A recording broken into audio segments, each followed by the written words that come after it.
Did that music go off like really quick, or like how long of the stream has there just been like no audio?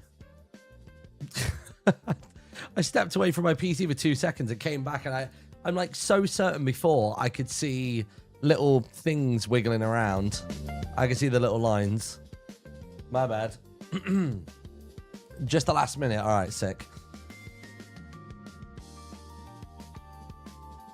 Sorry, there's probably gonna be a lot of muting today while I just cough and stuff.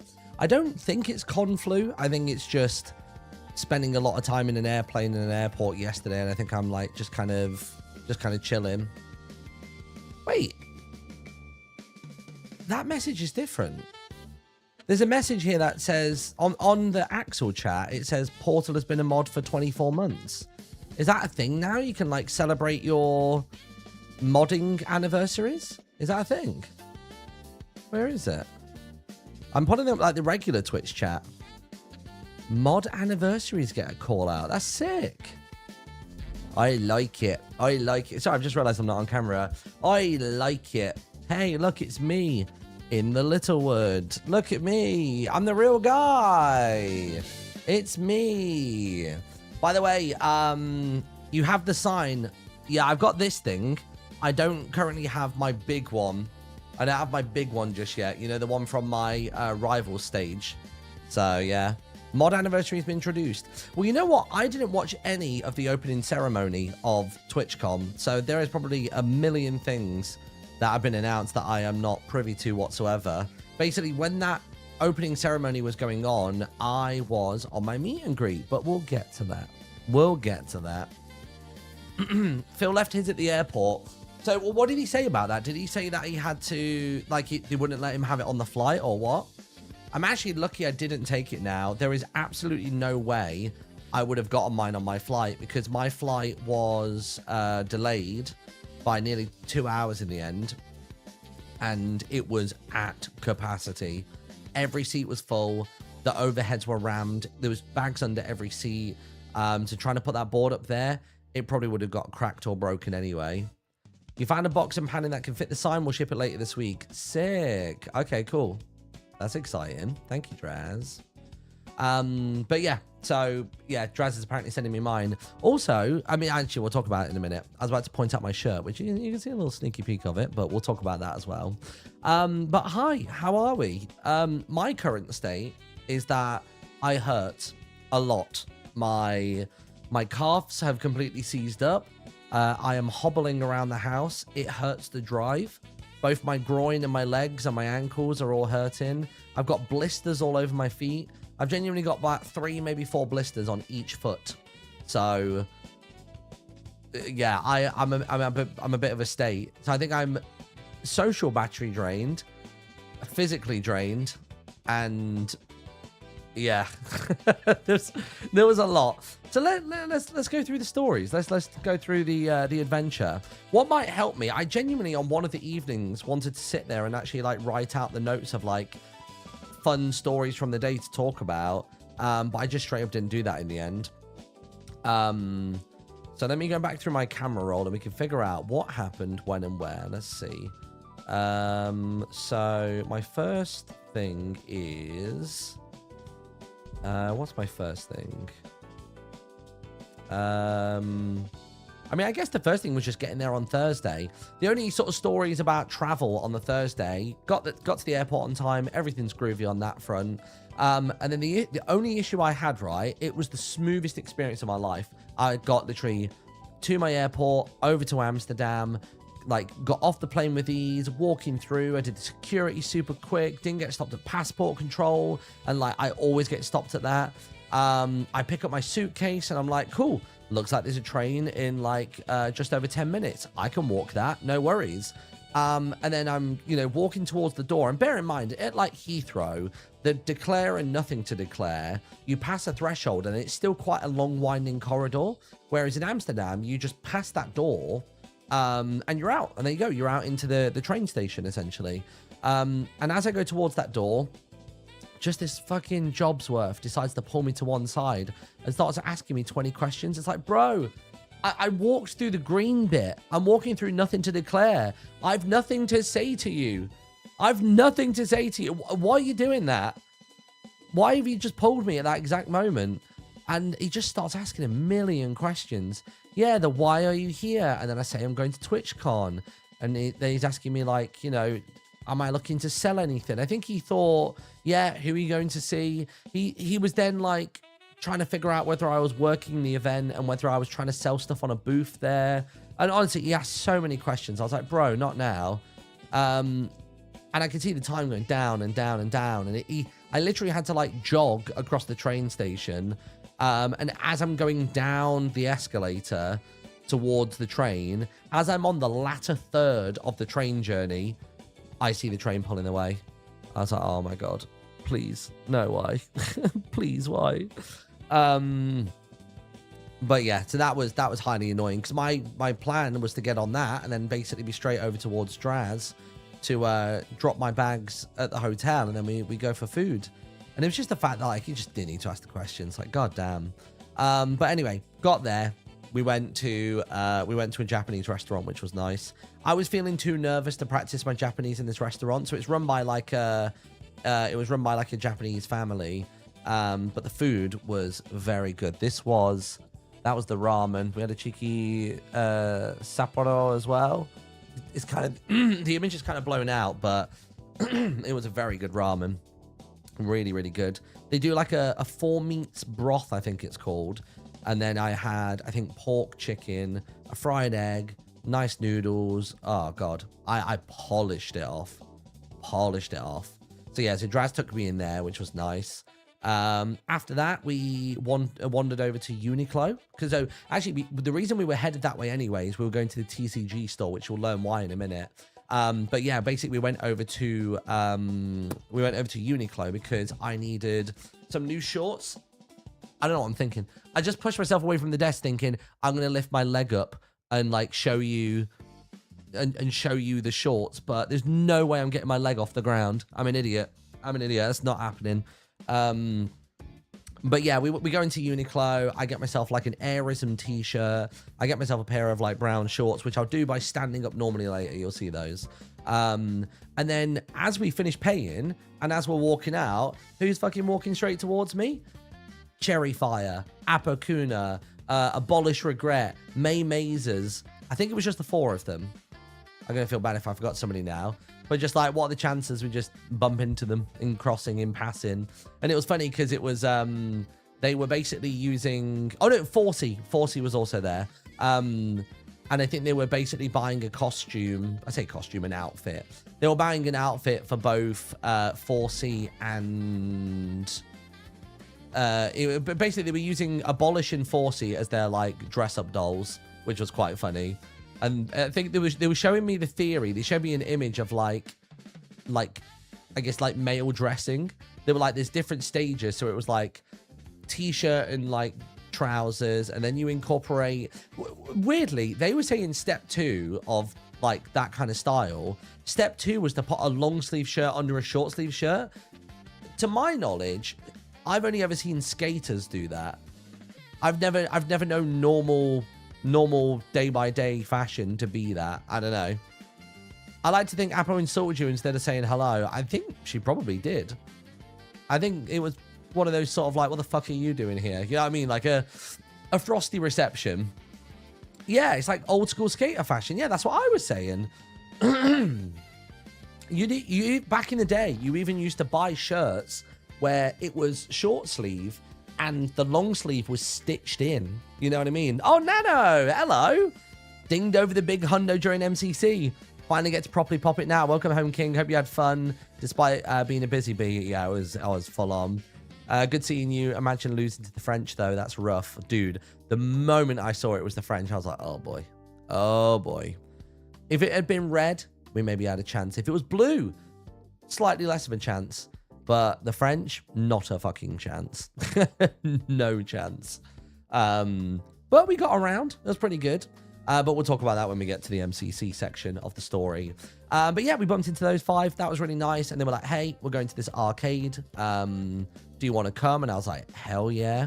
I think the arcade had already been pre-discussed before. And I think I'd already said I'd be game. So yeah, basically finished buying up at Uniqlo.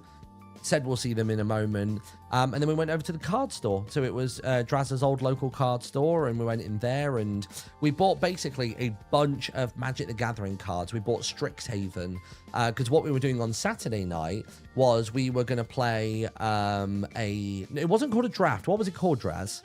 Because a draft is where you take one card, you pass the deck along, so on, and the booster along, so on and so forth.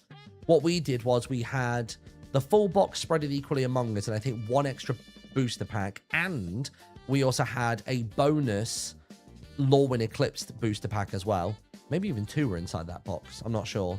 But that was really fun. And then we didn't put them into our decks, but we also had like some extra cards from like a kind of like a scuffed thing, which was good. That was it. 36 boosters spread among us and 2 extra boosters. That was it. And then we basically, so we went in the store and did that. Oh my God. Let me have a drink. This is the most talking I've done today. I've been very non-speaky. I think I'm just entirely drained. You know what I mean? Oh, there we go. Let me see if I can pull the cards out, actually. Because as well as that, I bought some Chaos Rising Pokemon boosters. Because I've not bought any Pokemon boosters really in quite some time. And obviously where I've been looking at the Prismatic Evolutions, trying to find that Glaceon, I was like, oh, maybe it'd be nice to just buy the latest set. You know what I mean? Like, just buy a couple boosters. Although, I think, yeah, I'm pretty certain they are all... It is just a big pile of cards in this bag. Like, a really big pile. Hold on. Oh my God, this hurts so bad. Oh my God, ow. Ow, ow. God. I can't move. You know what? I didn't realize until that moment that my abs and my ribs actually hurt as well. Good God. That is one big Minecraft bag. Yeah, look at this thing. It's huge. We'll talk about that in just a moment. Yeah, let me just pull out all the cards I've got. This one I've actually been smart and kept them in the booster pack, which actually, this is relevant to the story that we're about to transition into as well. So I'll keep that out. But we went to the TCG store and I bought 2 packs of Wilds Unknown. Just where Lorcana is something that I'm getting into at the minute, because I think it would be a good first card game for Amelia to enjoy. I got those 2 boosters. I won't bore you by going through the cards. There was nothing of note. There was nothing super interesting. But yeah, I think it's probably not the best idea that I've had these Magic cards in like the front pocket of this of this bag, because I think I did have a mythic or 2 in here, which is, you know, I think a mythic's like a $5 card or something. I don't know. Where we got it? There we go. Nice. All right. Yeah, these are all very much mixed up into Magic and Pokemon. I think my Pokemon cards weren't too bad. They seem to have actually stayed mostly together. So the best Pokemon cards I got were Mega Floette EX, which is pretty good. And then aside from that, I didn't really get anything nuts. I just got some reverse holos of Ho-Oh, Esper, and Bubble Energy as well. We're going to need something heavy to unbend the cards. Well, I think... Are they bent? It's like the most minimal bend ever. You put it in a top loader and it'd sort itself out. That one actually looks pretty good. So yeah, not bad. But it's only like a gentle bend on it. It's all right. And also, I personally don't give a fuck about the bend. That's fine. Just put it between some heavy books. Yeah, we can do that. So yeah, so we went to that store. We picked up some stuff, which was nice. Then we went back to the hotel, dropped all of that stuff off because we knew we were about to go to the arcade. And then that's when Draz gave me these 2 lovely gifts from himself and also Itzy. So the first one was from Draz, which was this. So it was a Japanese volume, volume 1 of One Piece. Now, the interesting thing about this one is that it was actually printed on my birthday, apparently. So Draz was saying it was like the 160th print of it. And apparently it was printed on my birthday. So it's kind of cool. I like not the birthday when I was born, but like it was printed on April 7th, which I think is quite fun. So I need to figure out a way of like marking this so I know that this is the birthday one, because I've got a regular volume one as well. So we'll have to figure out how to do that. Who's your favorite One Piece character? You know what? Like I don't have any like major hard favorites. You know what I mean? Some people are like ride or die for certain characters, but I don't think I'm like that with like any in particular. Like I enjoy Usopp because I think I see a lot of like younger me in Usopp. So like Usopp's pretty cool. I know I'm wearing this right now, so you would think there's maybe an obvious choice. But yeah, it's pretty cool. Also, just a random thing, I was reading this on the plane over. I actually didn't read it anymore on my way home. So Freer End Volume 3 is my current Freer End volume. And then when I was away, my volumes 6 and 7 arrived, which I'm very excited about. There was one more, and this is very cool. I've not shown Amelia this yet, but it is a Japanese volume. This is the one that Itzy specifically got me. A Japanese volume of Shirokuma. That's bloody Polar Bear Cafe. Of Crayon Shin-chan. So Crayon Shin-chan is just this thugging little bastard of a kid. He's a real little shit. But you'll have seen him before in some stuff, and it's just the art style's very goofy. I would love to have a stream aesthetic like Shin-chan. I'll be so real. I feel like I feel like I could draw Shin-chan stuff. I love the idea of having like a Shin-chan like PNG tuber and like an overlay in this sort of style. I've wanted to have a manga style overlay for quite some time. I wonder if I maybe look into doing that this year and actually sprucing up the channel's assets to have like a manga style. I think that could be really fun. So yeah, I think that'd be pretty sick. But yeah, those were 2 little gifts from them, which is really sweet of them. Then what else did I have? Tell you what, actually, I'm going to put my phone on D&D just because I don't want to dox any conversations as I'm holding my phone up to the screen. Just because I'm seeing messages come through on the group chat with everybody. Oh, and then basically, we went to the arcade. That was really fun. Absolutely fucking smoked Apo at Mario Kart, which was good. So absolutely dominated her twice at Mario Kart, which was very embarrassing for her. And then we saw loads of people there. We saw a bunch of people. We saw like, you know, your Katies, your Forces. We saw May. We saw CC, like a bunch of the Artimators. I met Rusty Courage for the first time. That was really exciting. And yeah, it was really cool. It was really, really nice to just sort of see everybody. It was a lot of people from that circle, which I really enjoyed. So that was good. And like we were just all racking up tickets and stuff. Wade Box was there as well, actually. We had Wade. And I think a few people from chat may have been there as well, actually. There's some people, right, who I see every year and the name never logs, but I'm hoping because it's bugged me so much this year that it will. Like one of our regulars in chat, that Irish fella, he was there at the arcade. And I know his face. So when I see him, I'm like, I know we've spoken before many times, but I just don't remember the username that clicks with it. You know what I mean? Because obviously for like 99% of the year, or 99.99% of the year, it's just a username in chat. But, you know, that sort of, that clicks for me now. So hopefully next year, I remember it's Irish fella. Fingers crossed in Berlin, which will be good. But yeah, he was super sweet. He was actually one of the first people that was like, you look really good. Like the work's working. And I was like, thank you, dude. So that made me feel very good about myself, which was nice.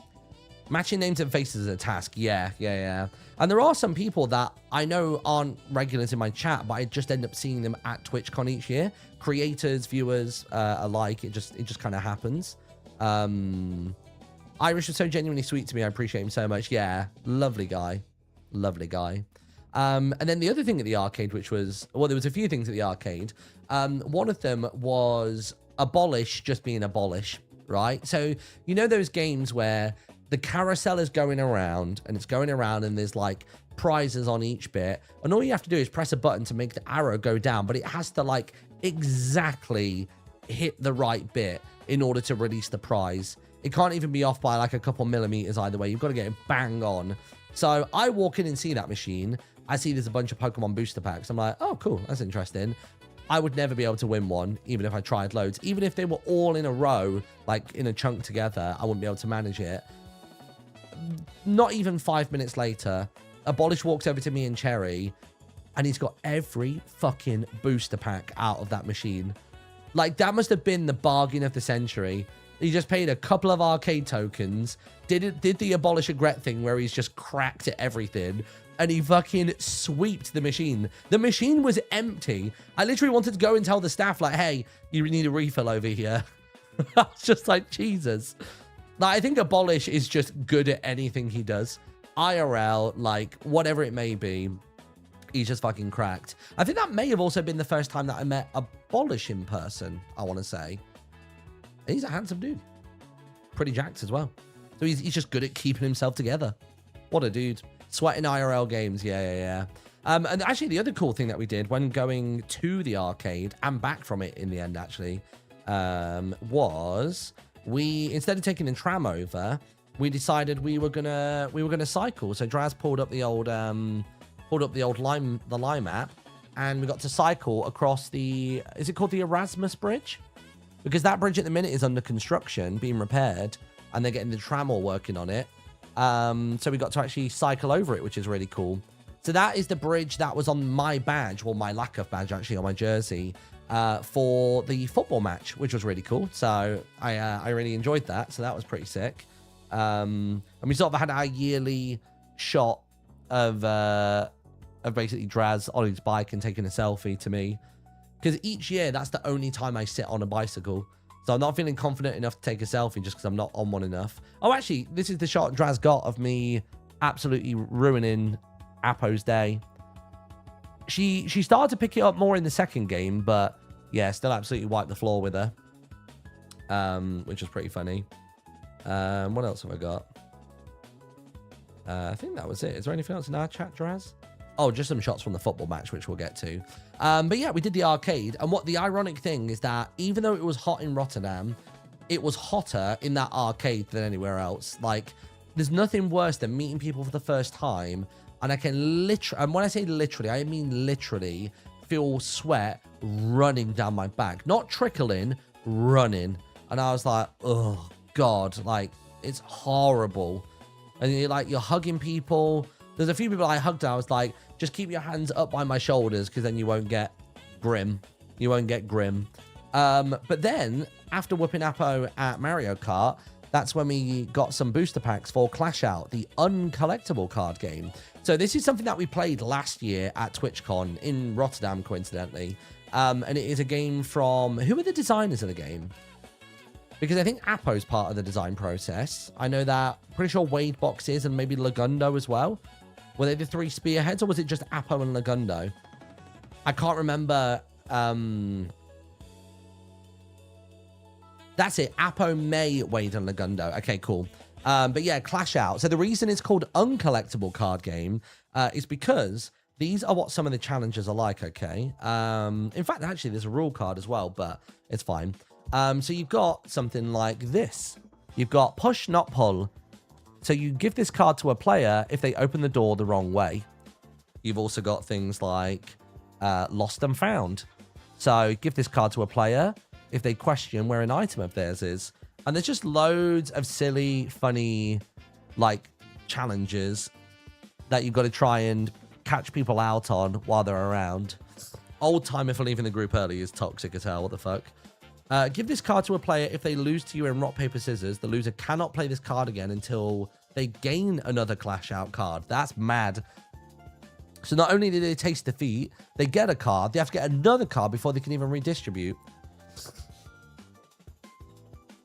Mental. We've got Stealth 100 if you can successfully sneak the card onto the player without them knowing. That's pretty good. Big Spender if they've just bought something. This one I got a holo for. It's not a full art holo, but I got the Head Hurty. You give it to a player if they've got a headache, which is so brutal. they're already there and they're already having like a bad time with a headache, and then you just you just go, hey, how you doing, bud? You want some water? Here's this.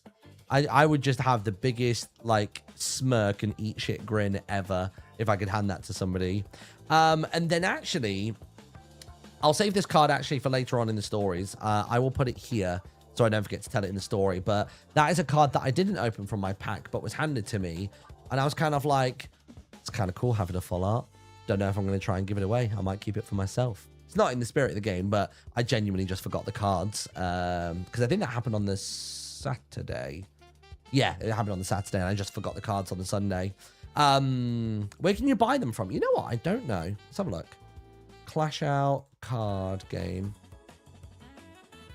Where is it?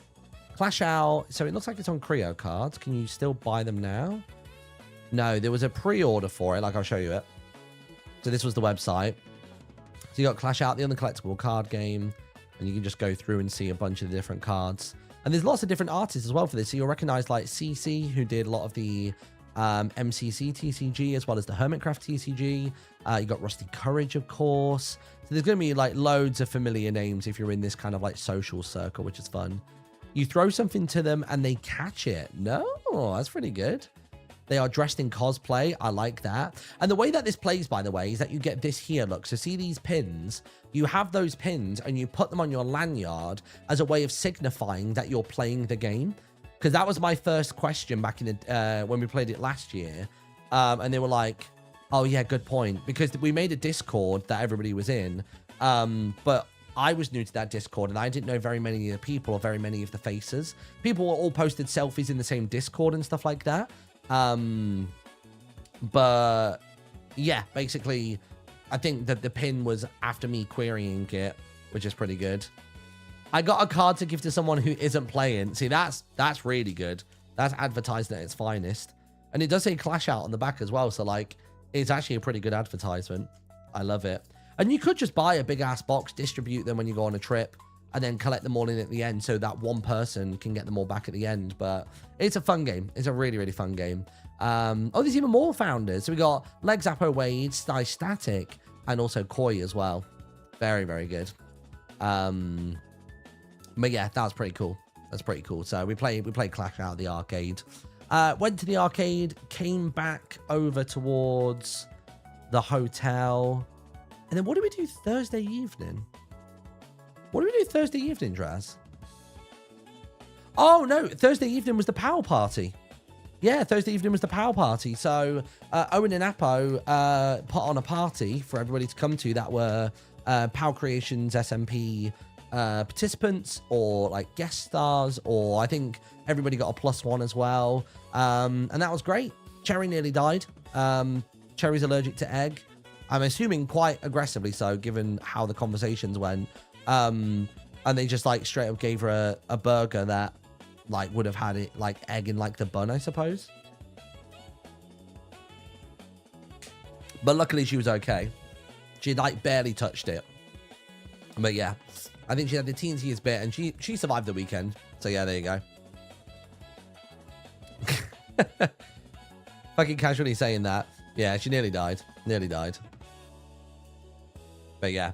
So yeah, basically that was really nice. Like getting to do a mixer at a convention where you don't have to shout to speak to people is really, really good. Like just getting to hang out with people that are like your closest collaborators, getting to chat, getting to like hang out and stuff like that. I'll leave it for Cherry to show you, but Cherry had this really cool book, and she may not even show it publicly. It may well have just been for her, but Cherry had a book which on the first 2 pages had numbers 1 through like 100 and something like that. And basically everybody could claim a page and then essentially draw something on that page or write a message or whatever else it may be. And I don't know whether it was for public consumption or just for Cherry. I don't know. But I'll leave it up to Cherry to decide if she wants to share that. I'll share the Nom and Katie one just because that's quite funny. So I don't remember what the numbers were, but there was a number that Katie had vocalized wanting. And the worst thing she could have done is vocalize that around Nominal Gravy. because Nom immediately got the book before Katie, got the page, claimed it, and on the page just wrote, fuck Katie Gober, or fuck you, Katie, something to that effect. So that by the time she came around to drawing the page, she'd just been absolutely done. Like, the sibling energy is, like, so there. Even during all of MCC, the sibling energy is so apparent between them. Like, they rib each other all the time, but also, like, how proud Nom was of Katie during MCC was obviously very evident as well if you're watching my POV. So that was really cool. That was really sweet. I don't think I have anything crazy from the POW party. I think there's, like, the occasional picture and stuff, but I don't know. Like, I think there's maybe an album. I know Amesy had their camera there and stuff like that. I'm going to look in the group chat and just see if there's any pictures from the POW party that, like, contain me or anything. Let's have a look. Or maybe Ollie sent me some pictures. Let me go to my chat with Ollie if I've got one. Unless he sent it on Discord, maybe. Let's have a look. No, the last time I spoke to Ollie was the previous trip. But yeah, there was, I'm sure pictures will come out of that. I think some people already have pictures from it. Like I remember seeing Beccanell's picture from the party. But yeah, the party was really nice. I do have one thing from the party, and it's basically, it was on a venue called the Red Ship, which is literally a boat. And I went there last year to drink with the Yogscast guys. And I remember being absolutely blown away and impressed by the fact that the staff there could walk up the stairs. And I know it sounds stupid, but these stairs, I shit you not, are like this. It's essentially all but a ladder. Like, it's so steep. Like, so steep. You'll see in this video now. And last year, the staff were basically, like, bringing up trays of drinks. And I'm talking, like, 5 to 10 drinks on a tray without holding a handlebar and just walking up these stairs like it's nothing. Because obviously, they do it day in, day out. But I recorded Minnie when he was about to go up it, just because I knew Minnie had the potential to, like, stack it and, like, absolutely fuck it up. So here's the video of Minnie trying to have a go for it, because I just thought it had potential. You can see you got Cherry there. Who's that? I don't know who that is in the black shirt, but you just see Minnie going for it. He's, like, holding on for dear life. He's walking sideways. You can see him just holding on to any available thing. And he, like, puts his drink up there to try and make sure he's secure. And then there's an ongoing gag, and it's partly on purpose, but also happens by accident. Cam Bam ends up in every picture and every video ever. And he fucking loves it. Look at that. Look at that grin. He loves it. He loves it. He loves a bit of attention. That's our Cam Bam right there. That's the thing I've enjoyed recently, actually, is in this last, like, 6 months, getting to just hang out with Cam more in general. Like, I think me and Cam are very similar with our, like, silly humor. He loves a dad joke. I love a dad joke. He loves a pun. I love a pun. Like, and I don't think we take ourselves too seriously. Like, he's one of my faves. He's a good egg. He's a very, very good egg. But yeah, the party was great. You know who I spoke to at that party, who I found super interesting? I've known of them for ages. I follow them on Twitch, but I've never really been live when they've been live. I think I've raided them maybe once in my entire channel's, like, history. You know what I mean? I can't fucking remember how to spell their Twitch. Oh no, wait, there it was. Hold on. There it is. Was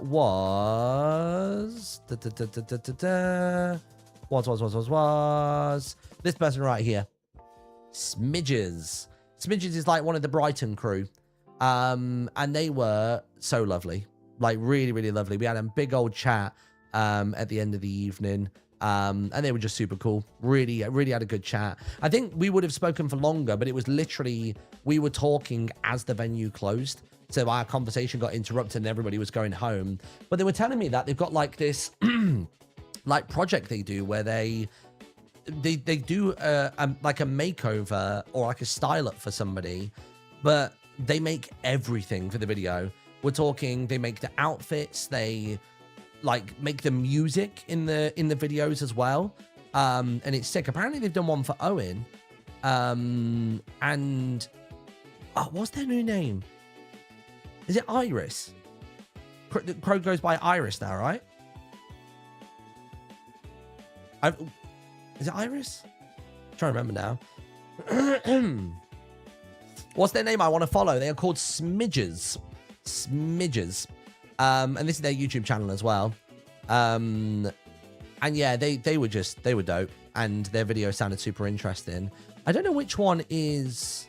Maybe they've got a separate channel for the makeover series potentially.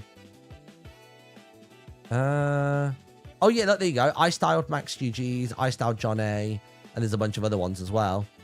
But yeah, apparently they make like a bunch of music, and then like they basically have like an album. They do like one of these makeovers once a year, alongside their usual content. But they do one of these big makeover videos once a year, and they have like a full soundtrack for the video that they also make. And I was like, you can just do fucking everything. You know what I mean? They're one of those creators where I'm like, man, if I was that multifaceted and multi-talented at that age, where would I be now? You know what I mean? But yeah, they were really cool. Got to see like Pyro and Maddie in person for the first time. I don't know if I've ever actually met Pyro before. Was Pyro in MCC last year? I know Maddie was definitely there last year, but I can't remember whether Pyro was there last year. But yeah, oh yeah, Pyro's a lovely boy. Again, like this is the thing that I like with the POW SMP projects and the live series as well, is everybody off camera is how they are on camera.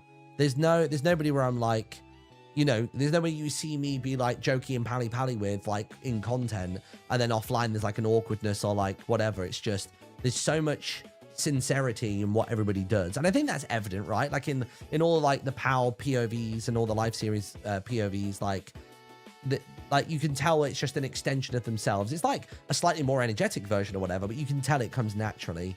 It's not playing to the algorithm. It's just being authentic to themselves, which I think is why it's such a fun space to be in at the minute. So yeah, if Martyn ever suddenly turns up with new clothes, we know why. Wait a minute. I mean, I got some new threads. I wouldn't be against the style up. I just don't know what style I would want to gun for. Also, they probably want clients that aren't actual like mid-30s fathers. I don't think Smidge would be wanting to style that up. But yeah, the POW party was good. Actually, I tell you what, you want to talk about Pyro being a lovely boy? Pyro is the reason that I got pretty bloody drunk on that Thursday evening.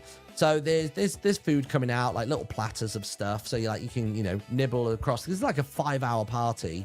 And there was a lot of people there. And it's a small bar, like 2 staff, 3 staff maximum. But I think it was really more like 1 or 2 working the bar. The other ones were running food and trying to run around, get drinks orders. And it took a while to get drinks sometimes. So Pyro was like, hey, so, you know, I'm not going to try and do an Australian accent, can't bothered. But he was like, I'm thinking, he was like, my last drink or 2, I've just ordered doubles because, you know, if it takes twice as long to get served, I might as well take in twice the amount of alcohol. And then it just kind of like levels itself out. And I was like, yeah, you know what? I like that logic. I'm with you, dude. So I immediately bump up to doubles. So we start doing that. I like the science behind it. It felt like a mathematician had just, you know, mansplained to me, but I was all here for it. So go up to doubles. The party slowly but surely towards the end thins out. The last hour or 2, a lot quieter than the first 3 hours. I never came off the doubles. Never came off the doubles. I was on the doubles for the rest of the night. To the point where when I was having my last few sips at the bar, when I was talking to Smidge, I was like, there's a chance I might throw up on you. I was like, I'm going to stop now. Where's my water? You got girl mathed into doubles, literally. And it's all Pyrocyphe's fault. It was bloody Jack Pyrocyphe's fault. So my state at that party, as well as then my physical state the next day that we're going to talk about, all on him.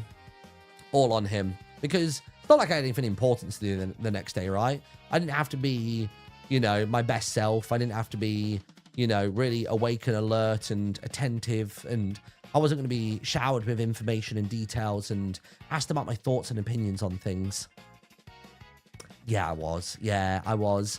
I was one of a very small handful that were invited by Mojang to come to a secret location to talk all things Minecraft, to play test content early, and that was the next day. Luckily, Anthony from Mojang was at the party that night, and he saw how I got there. So he knows the story, he knows the vibes. Obviously, the devs won't know, but Anthony knows, and he's my in. So Anthony was in the room, he understood. But yeah, so the next morning, that is what we had going on. So it was Friday morning, wake up, basically straight to this hotel. And yeah, we basically went to the Creator Summit. Now, I can't 100% remember everything we can and can't say about what happened there. I think it's known at this point because I was lurking in Pixel Riffs' chat earlier on today, and he was aware of some stuff that I didn't think were details that were public, but I guess they are now, so it's fine.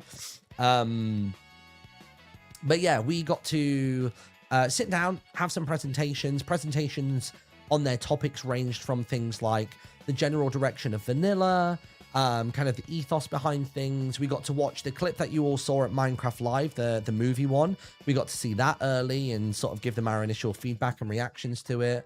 One of the funniest bits of it was just this like weirdly long multiple-minute thing where Agnes is stood at the front of the room. Bear in mind, there's maybe about 30 content creators there. So about 30 of us sat there. You got devs in about a slightly lesser number on the other side of the room. And then you've got Agnes up at the front, as well as Katie Scott, who's the new head of Vanilla. And for some reason, Amesy was trying to teach Agnes how to do the hand heart. And it was a mixture of trying to do this or this or this, or there was like 5 versions of hand hearts. 2 of them I'd never even heard of, and I've already subsequently forgotten them. But it was just so funny just watching like these corporate people just like seeing how to do hand hearts, which made it even funnier when Agnes then did it during Minecraft Live, because I was like, she's pulling on new information there. She's practiced that the day before. She's been taught, and now she's using it in a live setting. By the way, I'm just going to open the window because it's getting hot in here. Hold on.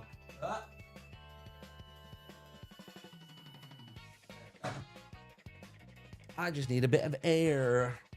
But yeah, that was just quite funny and just quite a sweet moment. Like, again, like I don't think she would just put it on for show in front of, you know, content creators, because we get a peek behind the curtain and stuff, you know what I mean? But like Agnes literally is as like a pixie, and just, you know what I mean, like just quite like bouncy and jittery and just enthusiastic, like off stage, off camera, as she is in person, which is like, yeah, which is great. Like she's super sweet. But yeah, so they sat us down, they showed us a bunch of stuff. We got to watch that clip from the Minecraft movie early, and then we actually sat there with Anthony, because obviously he does socials and all the marketing stuff, but then also a lady who, I can't remember her name, but her job role was essentially head of merchandise, basically anything that is not the game, right? You know what I mean? So she covers everything from the Netflix stuff to merchandise, collaborations, shit you see in Target, shit you see at Lacoste. Like, she is an all-rounder kind of person. And she was just asking us our genuine, honest opinions on everything. Everything, that the way that Minecraft is conducted as a brand, what we liked and didn't like about the movie, what we'd like to see more of, and things like that. I was saying personally that I would love to see more of the process.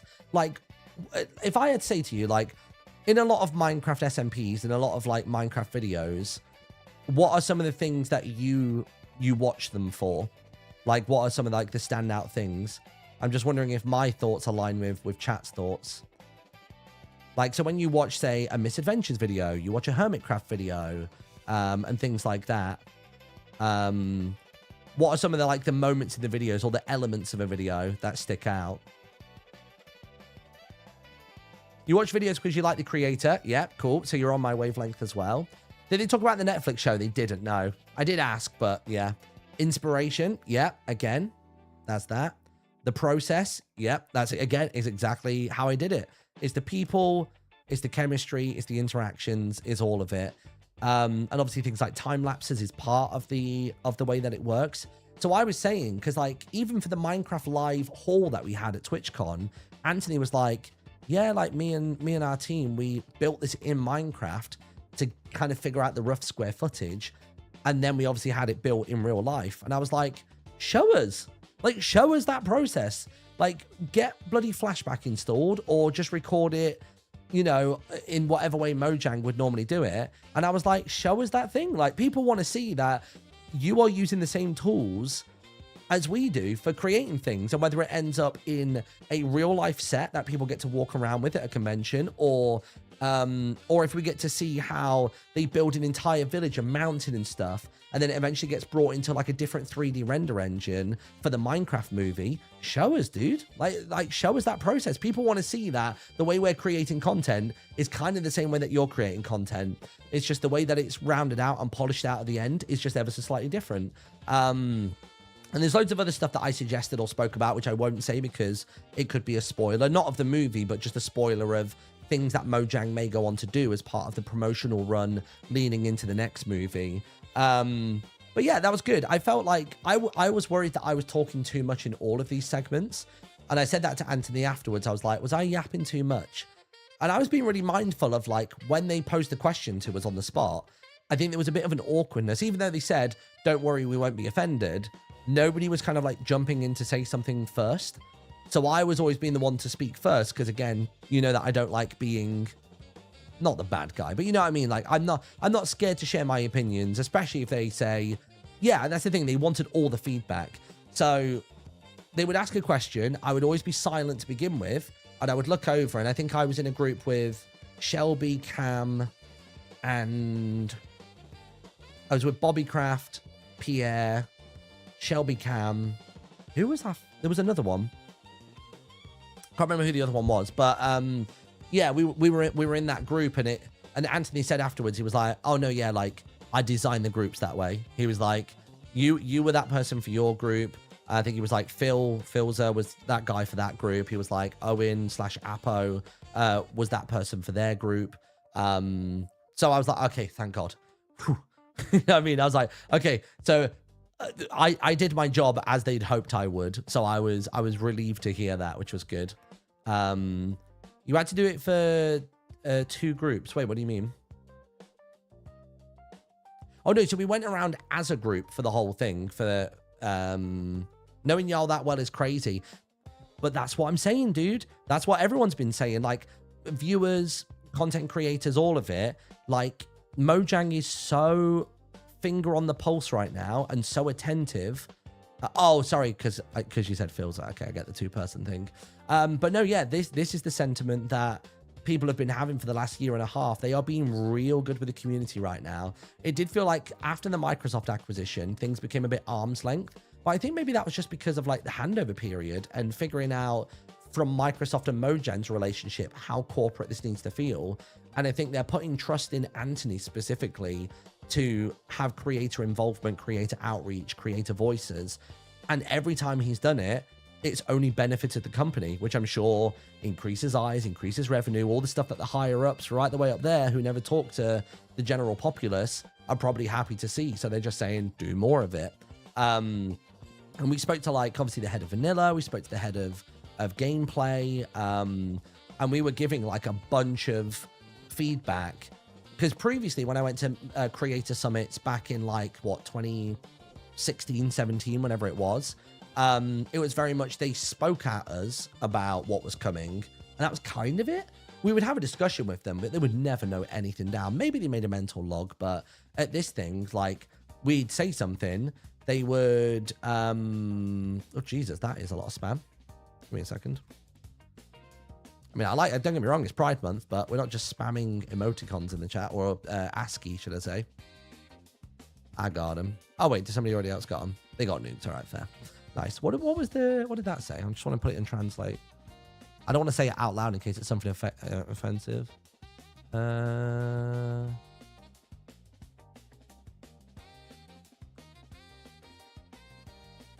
It's all in katakana, which is the thing.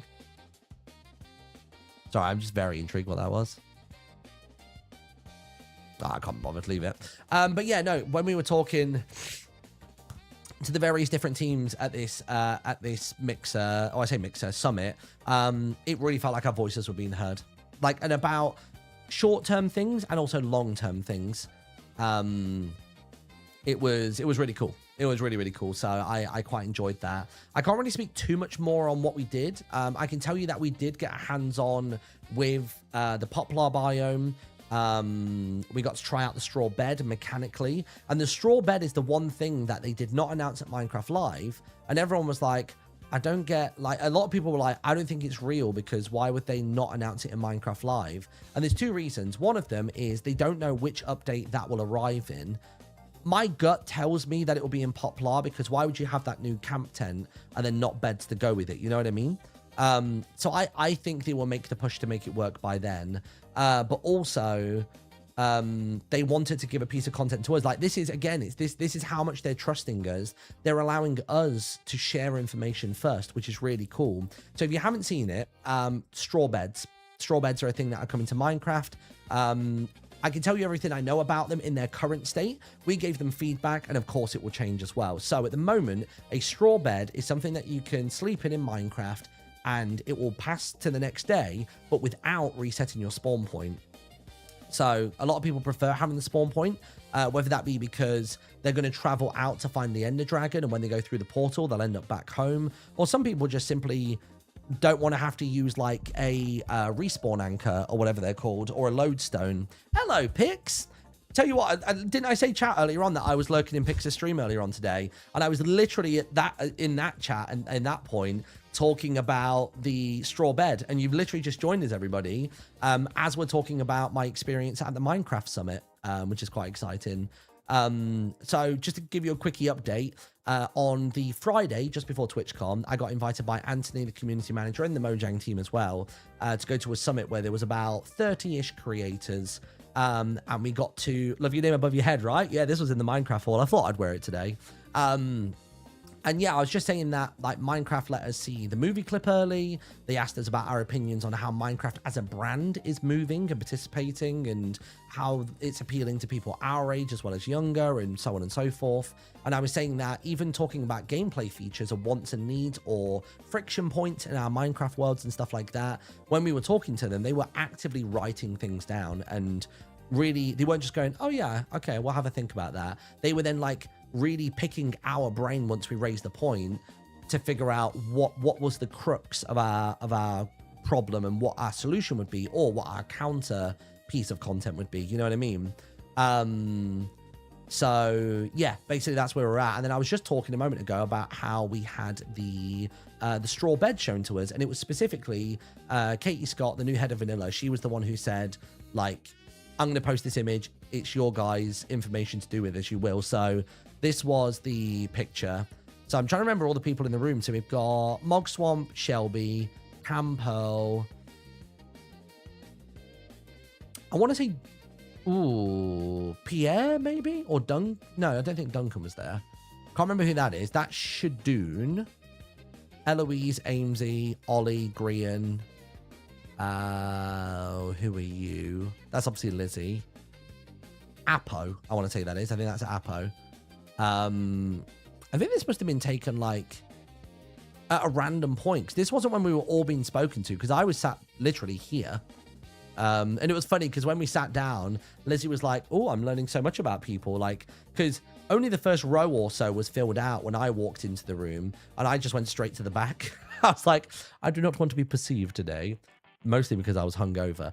But I also am just quite happy sitting at the back because I like to gauge all the reactions in front of me as well. It's just, I like to be a lurker. The blur on this photo is insane. I think that was intentional so that you can't see like the final design of this. I know that Mog Swamp has actually done a drawing of it. I actually wouldn't even mind trying to recreate it so you can see what it looks like in its current state, because I'm pretty sure that doesn't, I don't think they'll be upset with me for doing that because it may change. But the straw bed at the moment, everything I can tell you is that it lets you sleep, it's consumed on use, and it will reset the time of day as you would like it to, but without resetting your spawn point. At the moment, it stacks to 16, so that's the thing. The current recipe is 3 hay bales in a row. So that's how that works. The thing that I queried is that around the edges, so not the head of the bed, so the top end of it, but the left, bottom, and right, they have like a couple 1 or 2 pixels sticking out, you know, like a carpet in like certain mod packs. It has those sticking out the side of it, but it wasn't on the head of the bed. And I said, I appreciate that the head of the bed has like the red rope to imply that it's been tied up and stuff, But even when you tie up hay, there's always little bits sticking out all over the place. I think it should just be entirely around the whole thing, in my opinion. And it is a 2x1 block. I don't know. One thing I didn't actually really think to check is I don't know how it staircases. I don't know whether the entire thing is treated as like a slab height or whether it's lower than a slab. I don't know whether the head of the bed has a different height and a hitbox to the lower portion. Because if memory serves correctly, I'm pretty sure it's a bit like a Minecraft bed where it's not just one block is the lower and one block's the higher. It's more like a, you know what I mean, like a 3/4 and 1/4 thing of it. Shall I try recreating it in Block Bench? Let me see what I can do. I can kind of give you a rough vibe of what it looked like. Generic model. That'll do. All right, yeah. Let me see if I can recreate it somewhat. Okay, here we go. Let's have a go at recreating it. So let's bring the height down to like 8, I reckon. Bring that down to the ground. It covers I'm pretty sure it's a 2-block span. Yeah, I think that's it. Oh gosh, no, I always like scaling to center. That's fine. It might even be lower than that, you know. Is it only, maybe it's only 4 tall. Oh, I don't like this scaling to center. I like to pull it in different directions. Hold on. Let me just hide this in case there's any spoilers. Let me create a Java block /item. That'll be better. All right. So, oh, here we go. This is what I wanted. So it's obviously 16 wide, 16 long. Let's bring it up to, let's start with 4. I think 4 looks about right from what I remember. We'll bring this to here. And I want to say that this must be an even number, maybe 6 by, it might even be 6 by 6, you know, that looks about right. Yeah, let's try that. Create, oh no, not import texture, create texture. There you go. If I just get like this color here, that color there, I'm just going to squiggle that there, get that color there. I'm going to color element, bam, bam. And then get this one. And then, oh, we also need like a red as well. There you go. So it's sort of like this. It's about a 2-pixel line, I want to say. Let's hide that fella for a second. This is me doing like a very shoddy job of it, but just so you can understand like the sort of the size and the perspective of it. It's something to that effect. Is that 3? Yeah, so 1, 2, 3. There you go. And bloop. It's pretty much what you expect it to look like.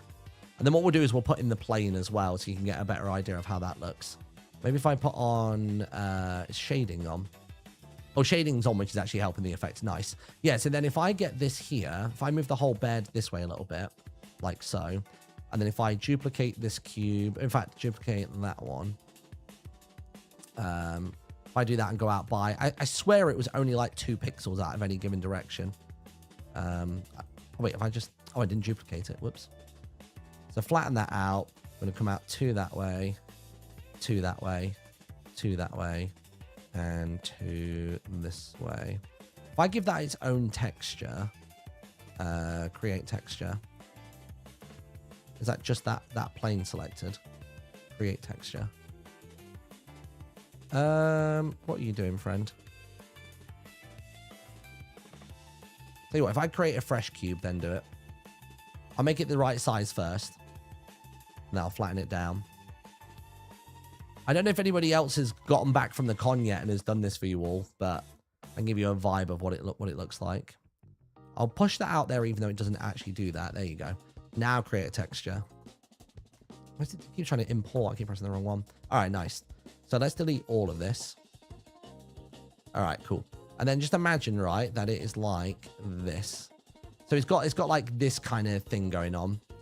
You know what I mean? Like it's got a lot of these bits sticking out, and it just kind of generally does this around the corners and stuff like that. So this is kind of a rough vibe of what it looks like. So imagine this pattern continued all the way around, and I'm pretty sure it goes all the way up to like the surface area like here. And obviously it's subject to change, but it doesn't at the moment come out the top end. And I was saying that would be really cool to have. I would like it to come out the top end. But then what's really cool is it has the hay bale texture. And what we were doing was we were actually getting them and we were doing this with it. So if I make that a group, So we were doing this with them, which looks sick. So if you go like this and then you duplicate, we were doing this kind of vibe with them where we were, oh gosh, wait, can I just rotate the whole group? Center it, there you go. So we were doing this with them when decorating to kind of like, well, I mean, we were doing a mixture. So some people were doing, how do you, for some reason I can't move it. Hold on. I tell you what I'm going to do, actually. I'm going to delete that group, undo all this.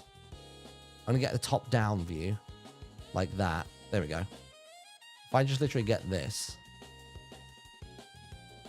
Actually, in fact, maybe if I delete that plane, maybe that'll make this easier. Center this to the group. There you go. So what we were doing was this for like decoration. We were doing like that. And then we were doing sort of like these like staggered floors, which when you've got all the extra little bits of hay sticking out the side of it as well, it was really fun. Like you can make some really cool looking designs, you know what I mean? So like, you know, we were doing that kind of thing with it. So you can imagine like how it would look. Or one of the alternatives was it looked really cool as like a guided pathway in that you could do this with it. You could do this and push that right the way across to there. I don't know why these aren't pushing all the way. Oh, no, I guess that works. That's fine. So duplicate this group. But actually, this isn't even it, actually. So imagine, if you will, that this end here is that end just there. So you'd have all the flat and then 2 bump ups at the end, and it looked like a walkway. And some of us were experimenting with the bamboo as well. So yeah, we were making it like tatami mats. Yeah, some people were doing tatami mats, and also another way of doing it as well was actually having it like this, where we were doing it so. Oh, is that why it's not moving? Because it was stuck inside another group. But some of us were doing this as well, where we were putting them not quite like that. I guess I'll tell you what I'm going to do. I'm going to shrink this cube down, just so you can get the rough vibe. Let me shrink this one as well. So we were doing this where we were having them back onto one another so that you could make almost like a balancing beam. So you've got this kind of like nice little like road groove, if you will. And I can imagine people retexturing these to make like roads if they like put a different texture on them and stuff like that. So they were super versatile. They were really, really cool. And I'm sure in like custom resource packs, you can get rid of like the extra stitches and bits around the side of it as well. But they were great. They were really, really cool. We tested things like, do they reduce fall damage when you land on them? I think the answer at the moment was no. But it's very early days for the straw bed. But already I could see like the gears turning with all of us trying to figure out like, how are we going to use these? Like, what are we going to do with them? And like the same with the poplar wood as well. Like, you know, I saw Shelby was like already putting together like a ton of like stuff, if you will. Why won't you move? That's the thing that's interesting me the most. Why are you stuck to those confines yet that's not? How bizarre. But yeah, there you go. There's a gentle recreation. If anybody wants to recreate it properly with the actual hay bale texture, then feel free. It's basically how you think it looks. You know what I mean? Like based on this image here, there's only the red straps, the 2 red straps that go across there, and the rest of it is just flat. Like it's just like a partial height block. You can probably even see a block there for like somewhat a frame of reference. So it could even be lower than the height that I was doing. I mean, that there I guesstimated was 4 tall and then 6 tall. I think that might be pretty bang on. But yeah, so there you go. So that was that.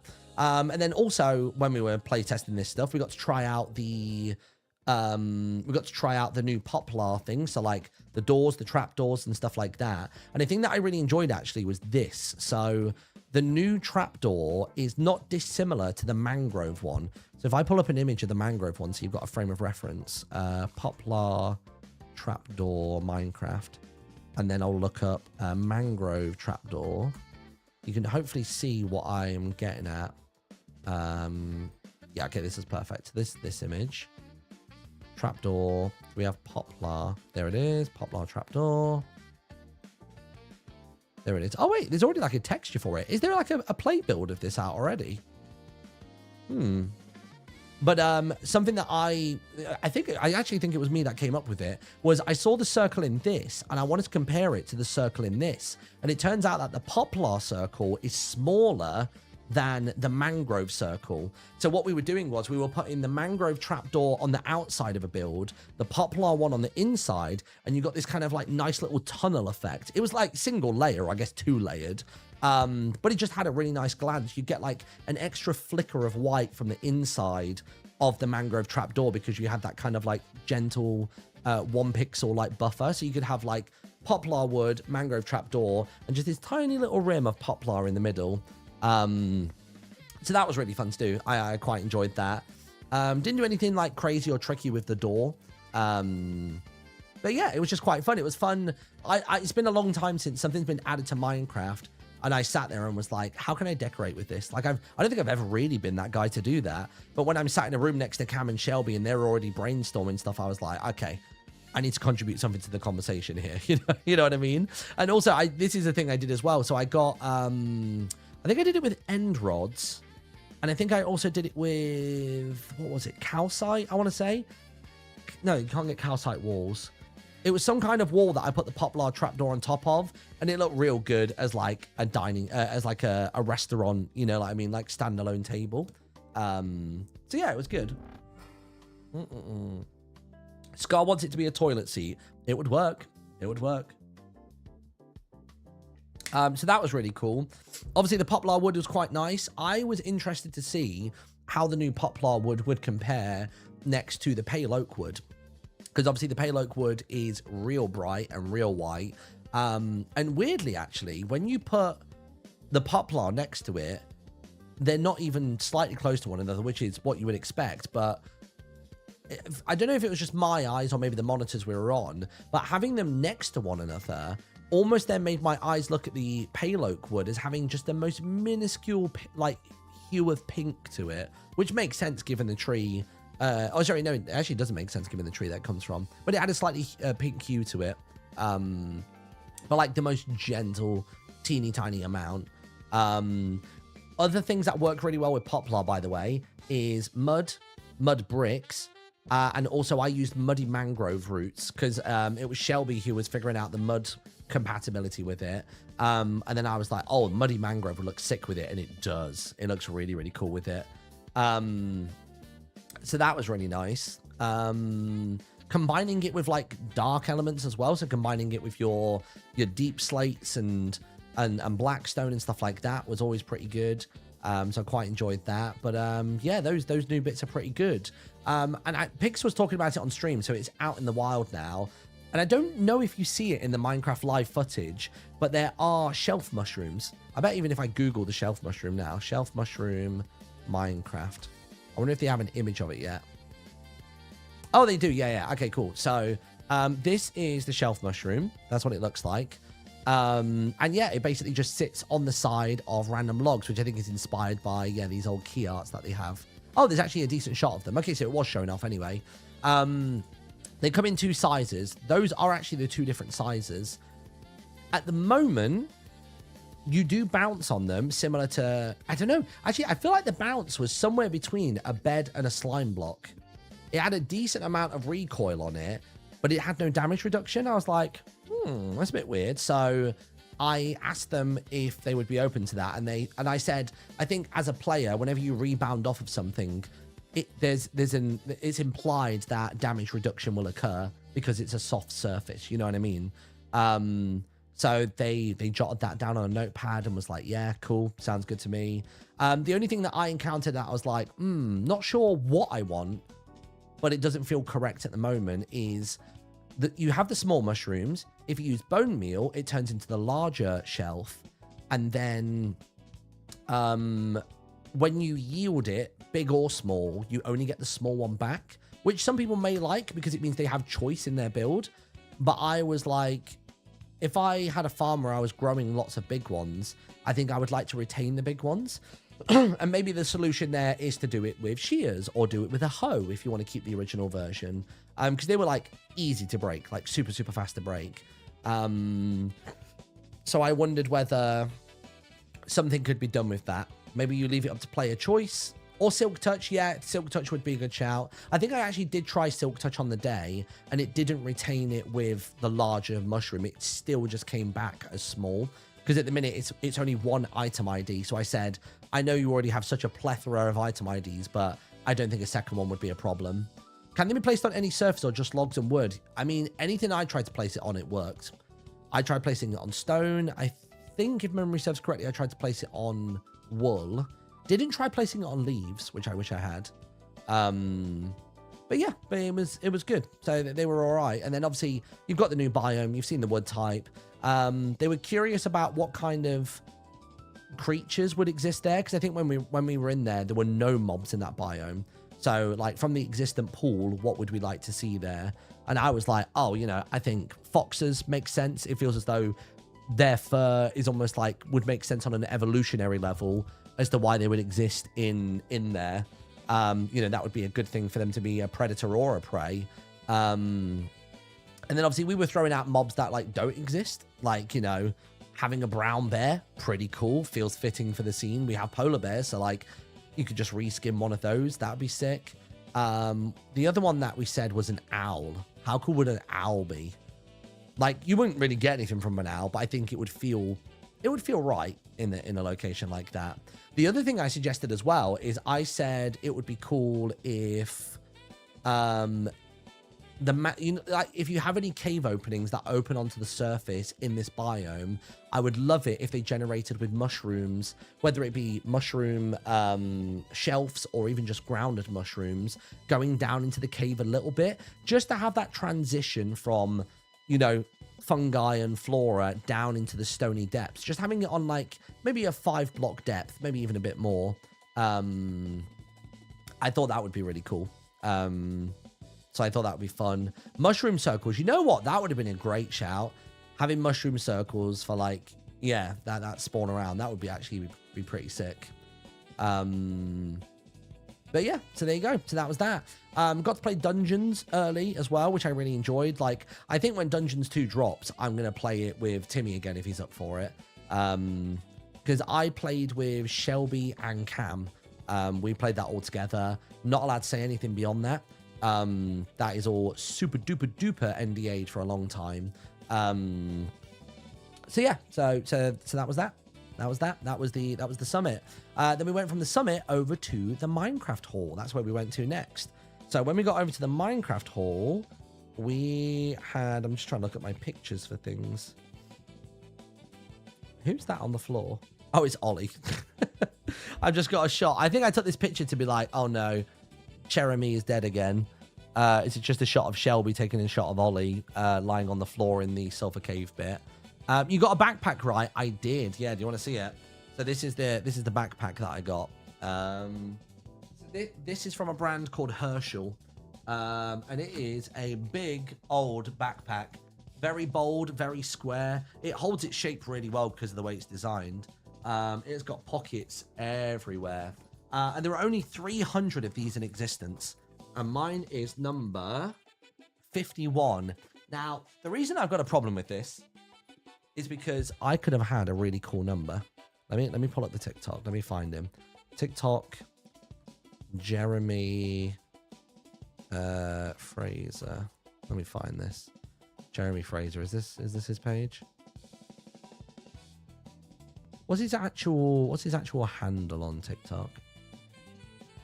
What's his actual username? Jeremy Fraser. Is it Fraser? It is. No, is it? Am I getting his username wrong? Is it Jeremy Grazer? Why am I getting his username wrong? Am I just remembering his name wrong entirely? Freezer. There you go. Sorry. Spelling it wrong. There he is, Jeremy Freezer. Jeremy Freezer TikTok. Right, let me pause the music real quick. Where is it? Here we go. So we get to the hall. Okay, one thing to clarify as well, by the way. Ahead of this trip, they were like, hey, make sure you got some room in your case. We've got a special gift for you. And I was like, dude, that could be anything.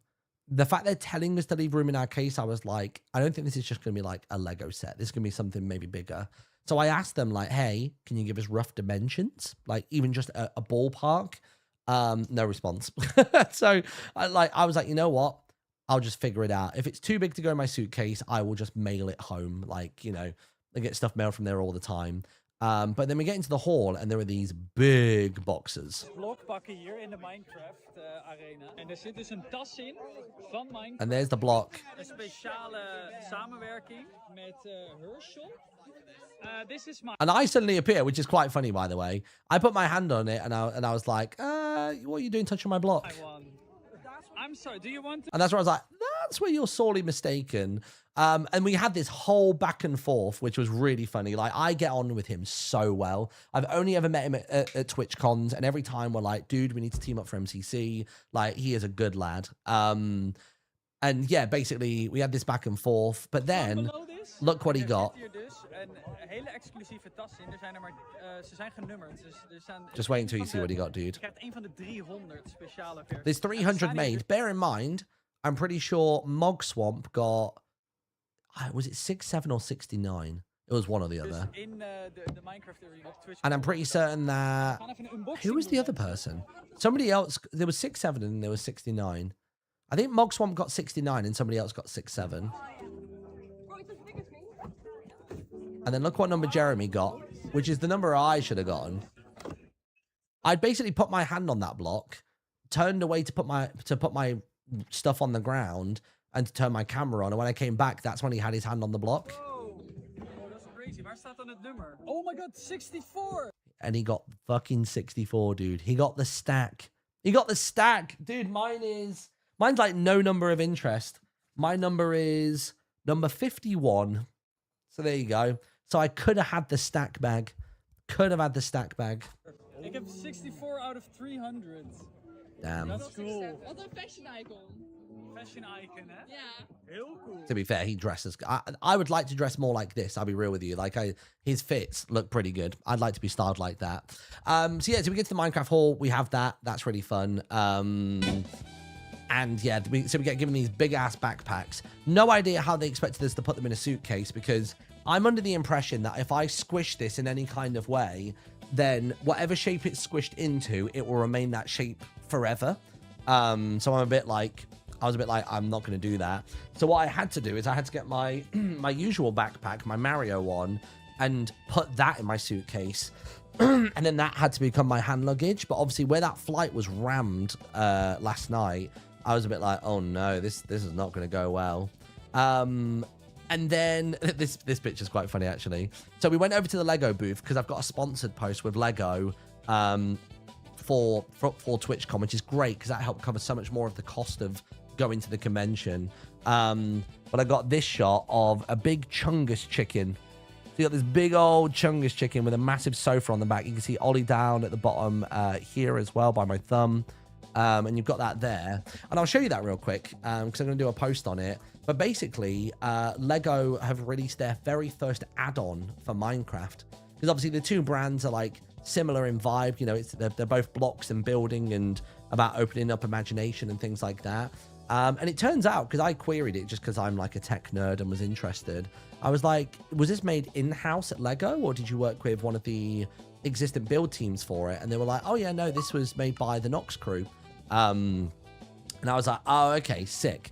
So at the Lego booth, they had a bunch of Lego sets, but then in addition to that, they also had a couple of like Switch lights, I think it was. And basically this is the add-on. So you basically got welcome to Lego Chickens. You got chicken runners, equipment, jousting, and all sorts of stuff. So there's like some mini games and stuff going on inside of here. You got the chicken runners as well. Like if I just type in chicken.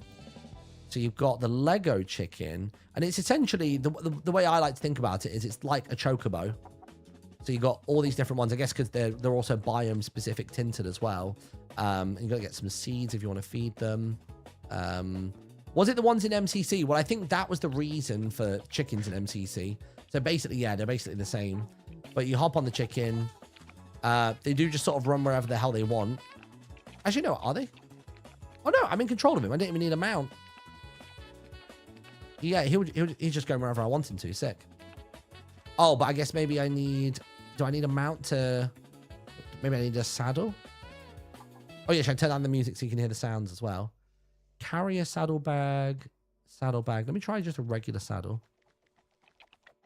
So if I go to you and go to inventory. Oh no, there's no UI for it. It's just once you're on it, you've got it.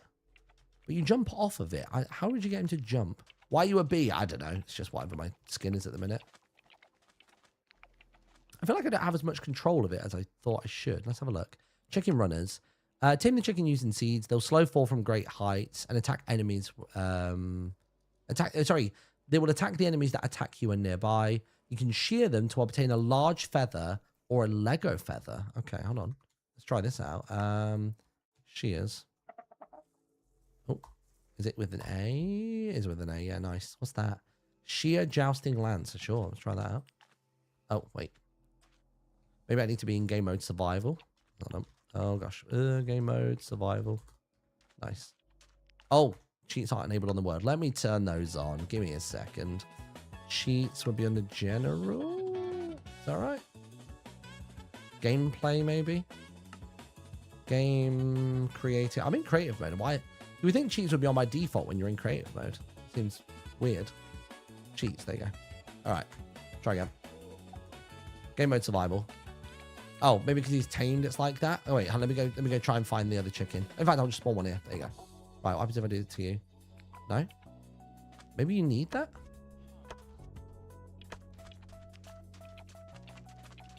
I don't know. For some reason, that's not working as I thought it should. But either way, you got these Lego chickens. I've heard actually that when they break, they don't actually become... They don't like vanish forever, because I think obviously where it's like a Lego branded thing, they don't want stuff dying.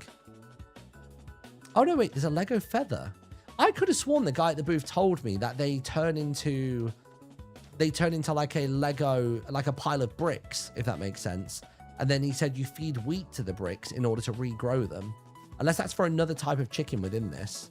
Let's have a look. Lego. I've got a sheet that explains it all to me. A clucken. We've got this one. We've got the runner. We've got the crumbler. Maybe it's the crumbler that turns into one. You've got the chonken. And then you've also got the roasted chicken. So look at all these.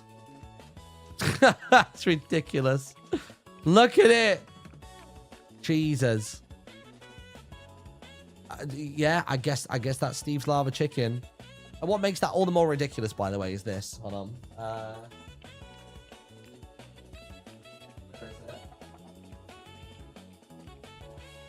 Oh, where is it? I might have left it downstairs. For participating in MCC, we got a Lego statue of this chicken specifically, which is insane.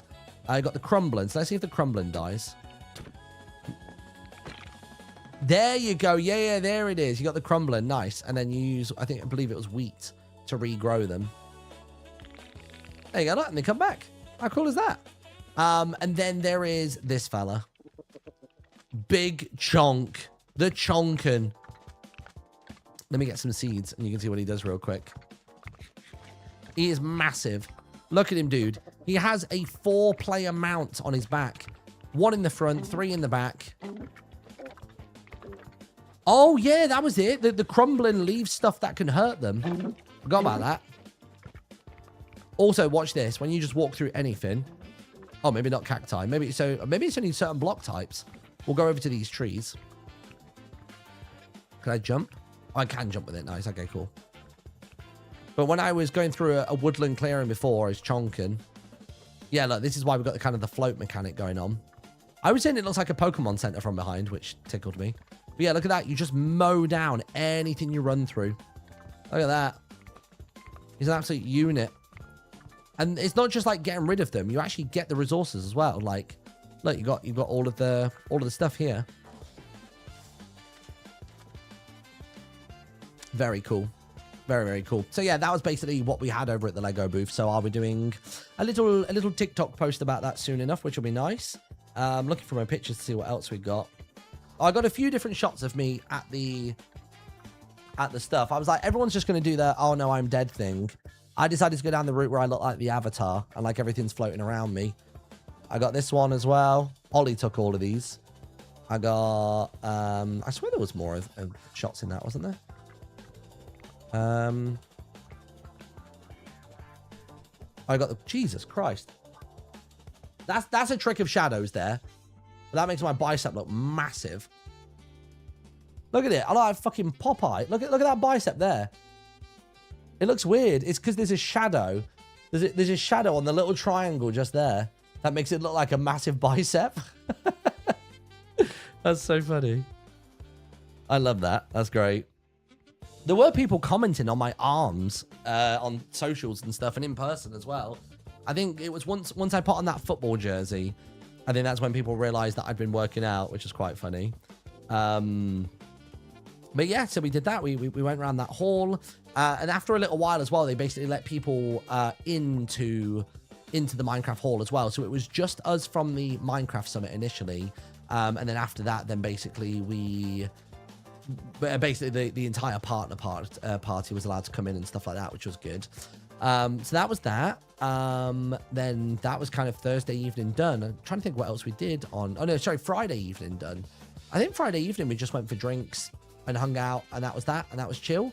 And then we move on to Saturday. So Saturday was maybe the busier of my 2 days. I'm trying to remember what my Saturday actually looked like. So we had the meet and greet, of course, the meet and greet on Saturday. So, something I wasn't aware of with the meet and greet was just how short they wanted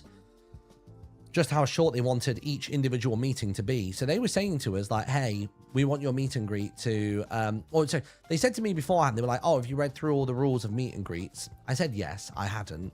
I'm not stupid. I know how a meet and greet works. You know what I mean?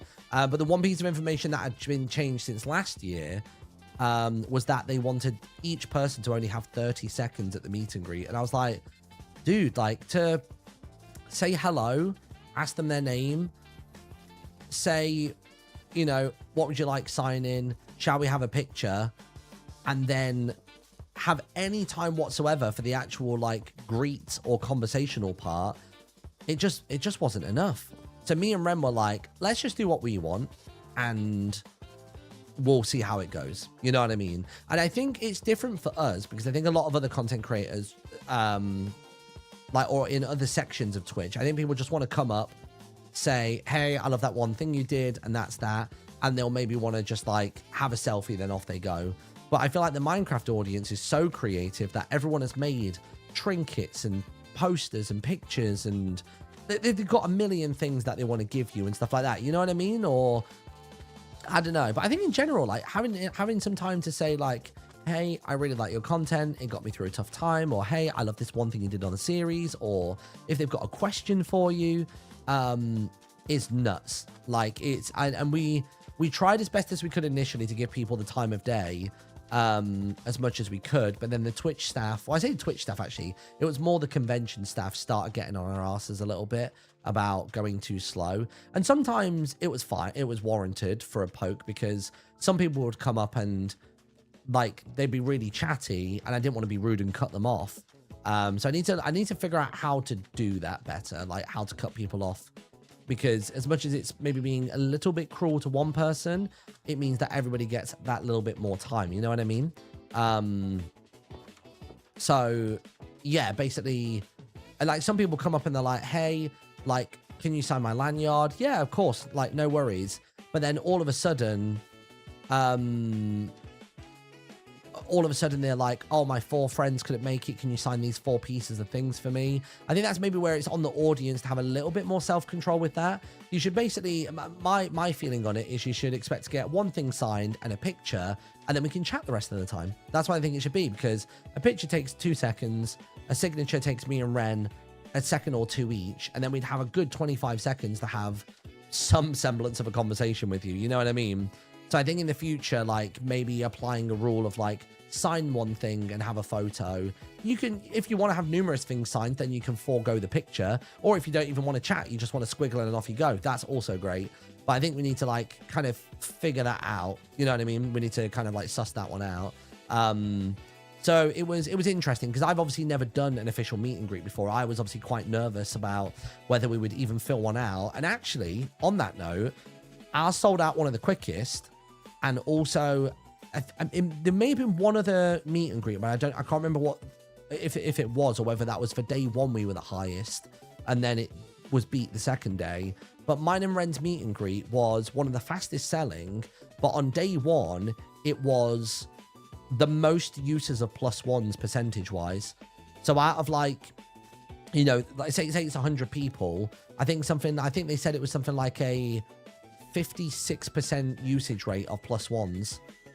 So that was the other reason why our line felt so long and they were really pushing us to get through, is because they knew what the quantities were and we didn't.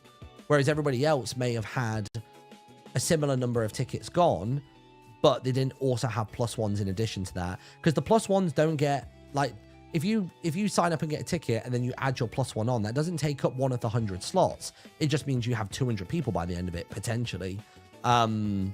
So when we actually had the guy who ran the meet and greets come over to us at the hotel bar that night, we sort of gave him a bunch of feedback on that. One, it's good for us to know the capacity. Two, one thing that we couldn't tell was happening was when we really got it down to like one signature, one picture and go, which didn't feel great to do, but we were doing it to ensure that we could see everybody before I had to go to the next panel, was we couldn't tell where the end of the line was. So no matter how quick we were going, that line never looked like it got any smaller. And it even looked like it was going like outside back into like Artist Alley and stuff. And I was like, fuck, like we're not making a dent in this at all.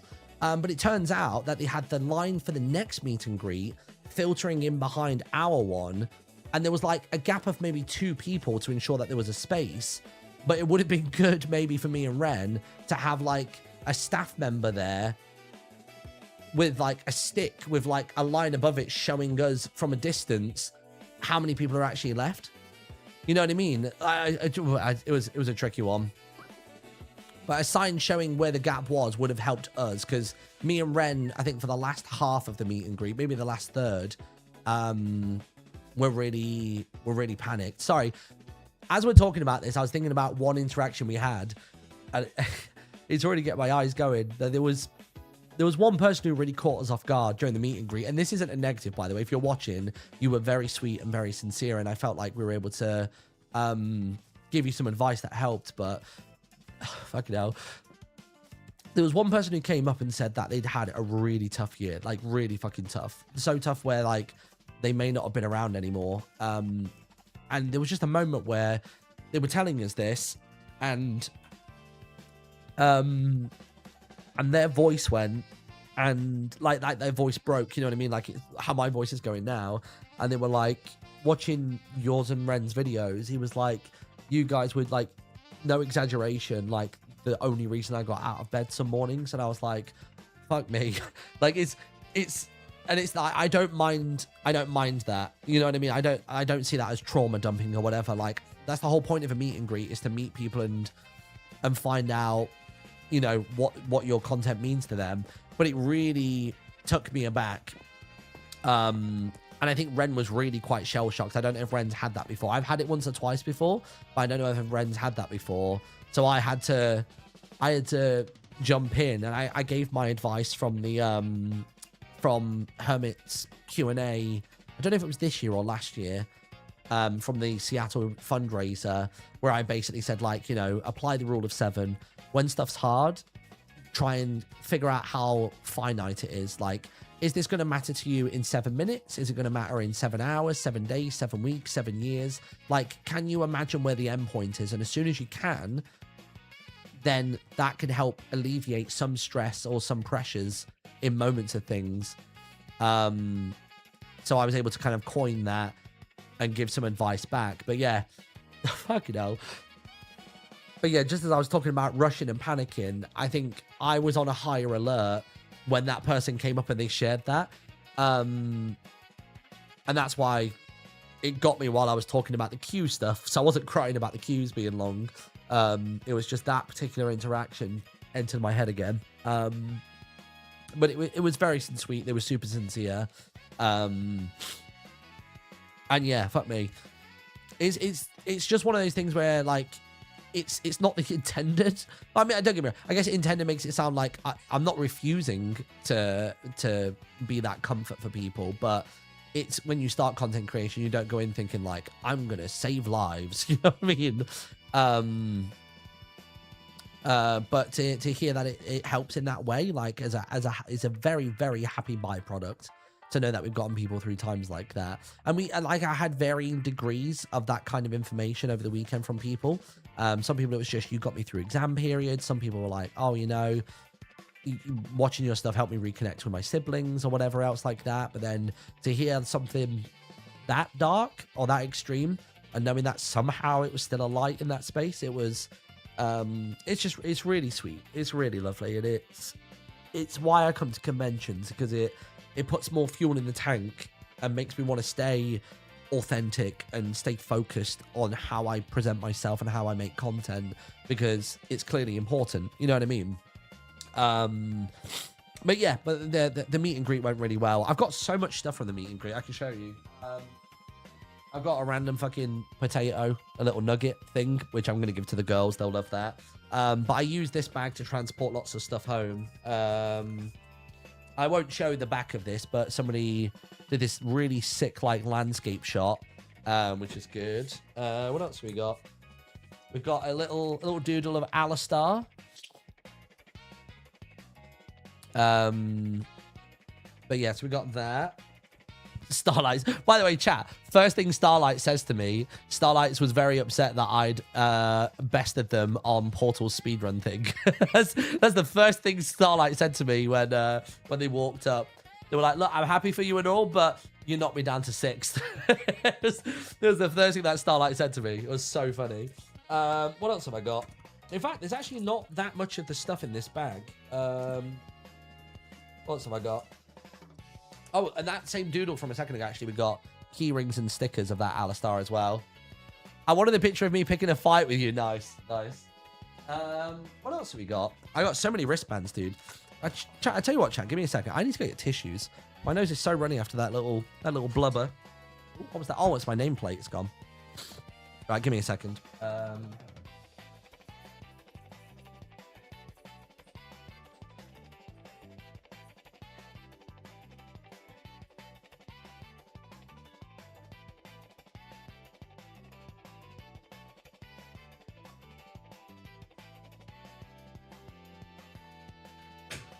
Oh yeah, the shorts.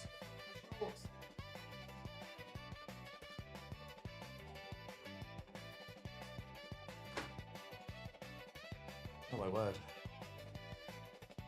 Those are the shorts. I just didn't want to lift my leg up to show you earlier on because I was going to die otherwise.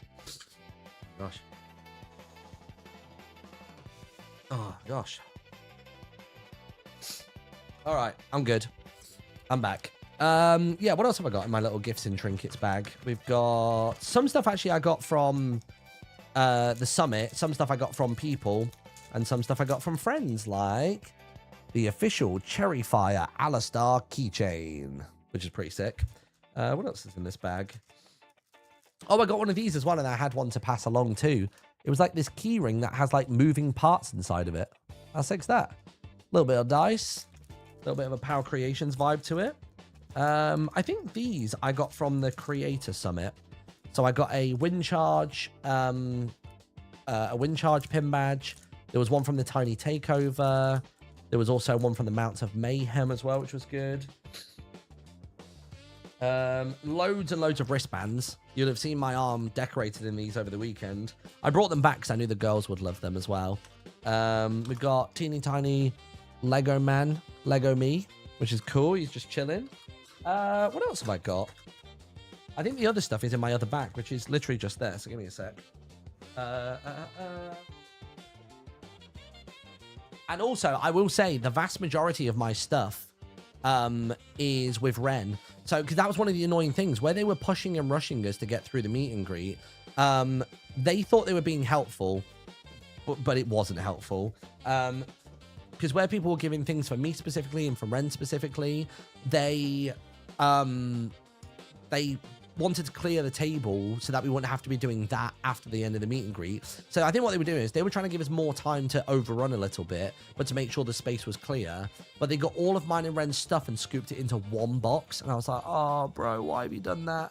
Just give us a bag and we would have scooped it in anyway. And it's like, how could you not even tell looking at the table? Like, half the stuff was fucking green and yellow. The other half of the stuff was red and black and white. Like, even at a glance, you can tell they're two different color palettes for two people. But it is what it is. These were intended for Ren, I believe, but they weren't able to find Ren.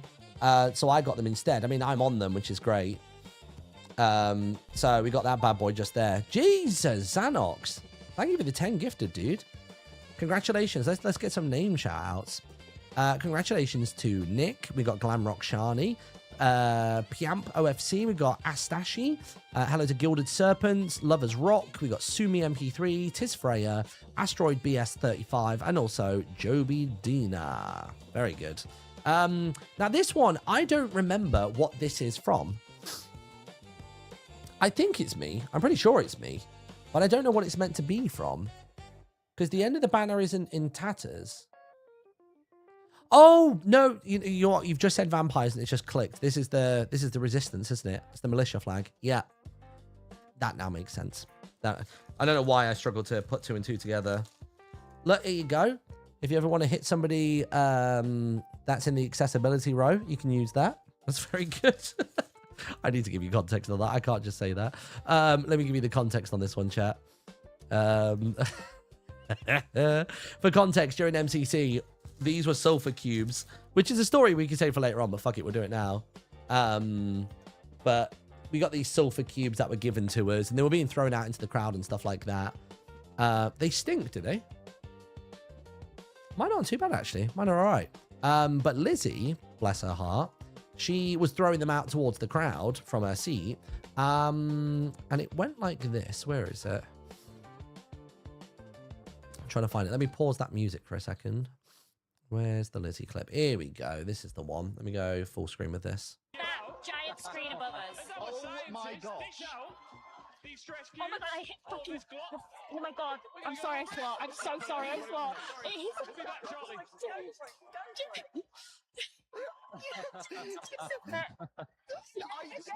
I can't see you, Lizzie, but I saw the screen right in front of me.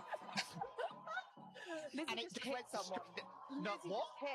Like, there's the accessibility row. Lizzie hit someone in the accessibility row. Even Cleo's delivery of that line just makes that moment fucking gold, dude. It's so good.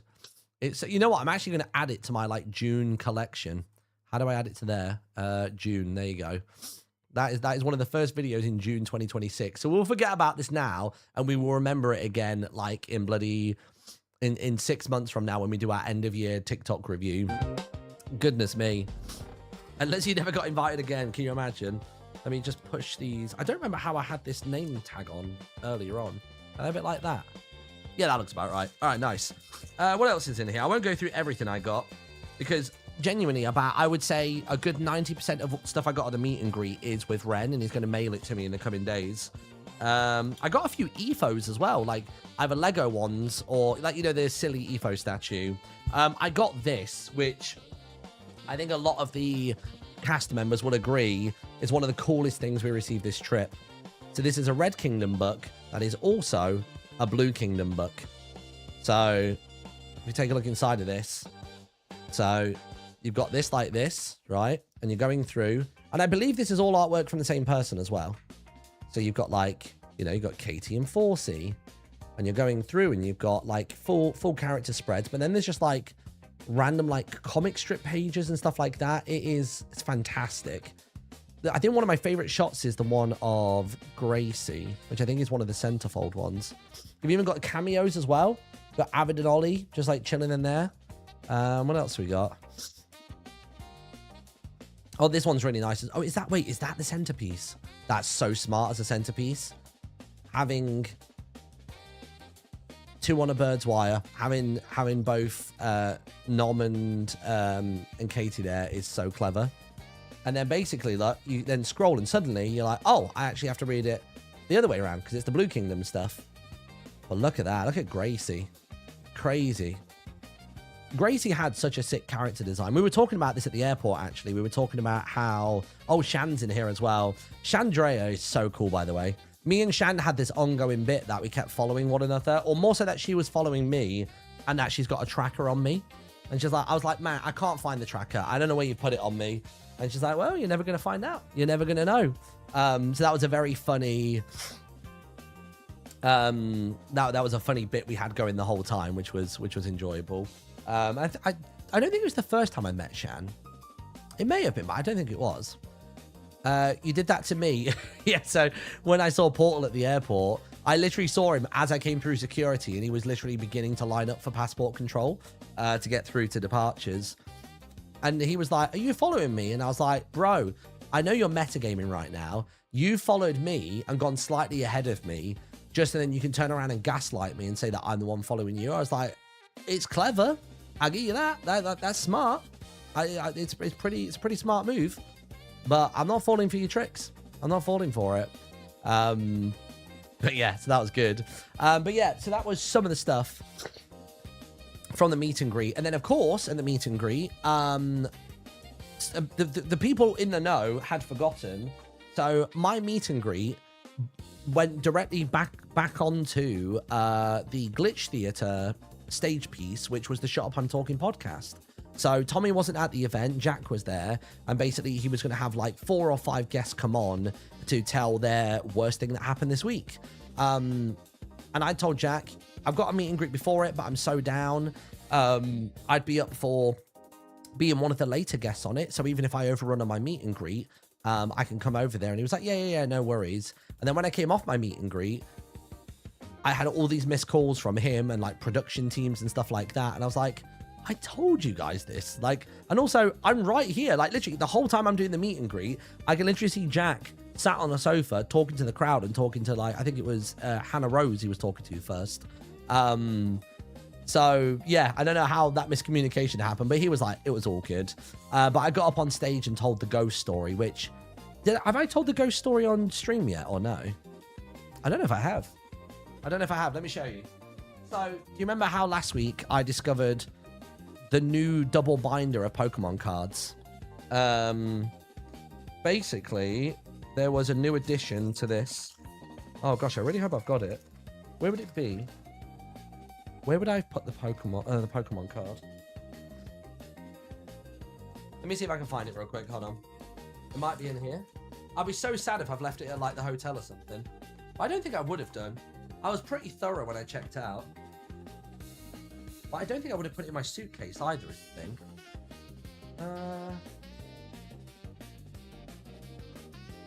Trying to feel around. So it's not in that bag. That'd be a shame if I've lost it. No. Right this second, I don't know where it is.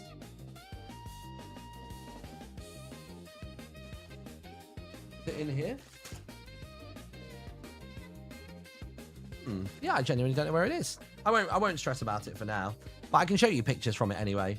But yeah, basically, I found a Pokemon binder last week, which is more of those cards that were in the Yogscast basement for like nearly 2 years. Turns out, lots of really valuable cards on it. And, and yeah, basically, I go to look in the binder one of the days, and there was something sat inside of the binder, which you can probably guess what that thing was. I got it straight out the binder. I mean, you can even see how it was situated in the page as well. That's what I came upon when I went through the binder. So there was a big old ghost inside of there. And the ghost had surprise attack and as its 2 moves. It was an EX as well. So she's obviously just looked at the cards and gone, well, some of these say EX, why not? And then I put it in a top loader and took it to TwitchCon to be my story for worst moment of the week. So there you go. Ren may have it, don't fret. What? Oh, yeah. Artwork and everything. Anything given to me at the meet and greet is with Ren currently. And it will all be with me pretty soon. So don't worry about that. But yeah, I told that story on the Shut Up I'm Talking podcast. I think it went over well. There wasn't like, the audience wasn't super vocal for that panel, but like I started it by going, I don't know how to say this, mate, but I'm at war with my wife. And then that got like a chuckle out of the crowd and stuff like that, which was good. My favorite bit, by the way, was before I went on, I was apparently supposed to be the first guest. And this line wasn't written for me.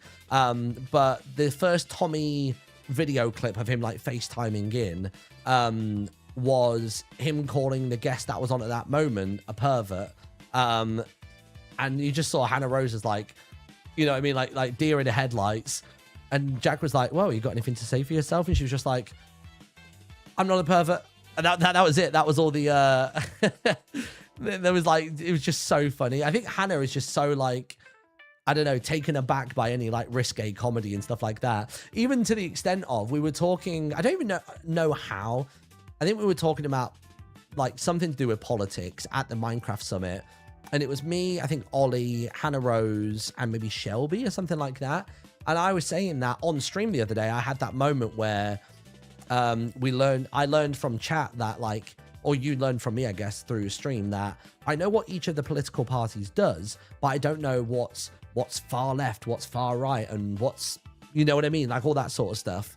And then Ollie goes like, oh, you should do a political compass as a thing on stream, which I think is just like a question. You answer 50 questions or something, and then it tells you where you land and what parties you closest align with and stuff like that. And Hannah just immediately is like, no, don't do that. Like, it's such a bad idea. I was like, no, don't worry, Hannah.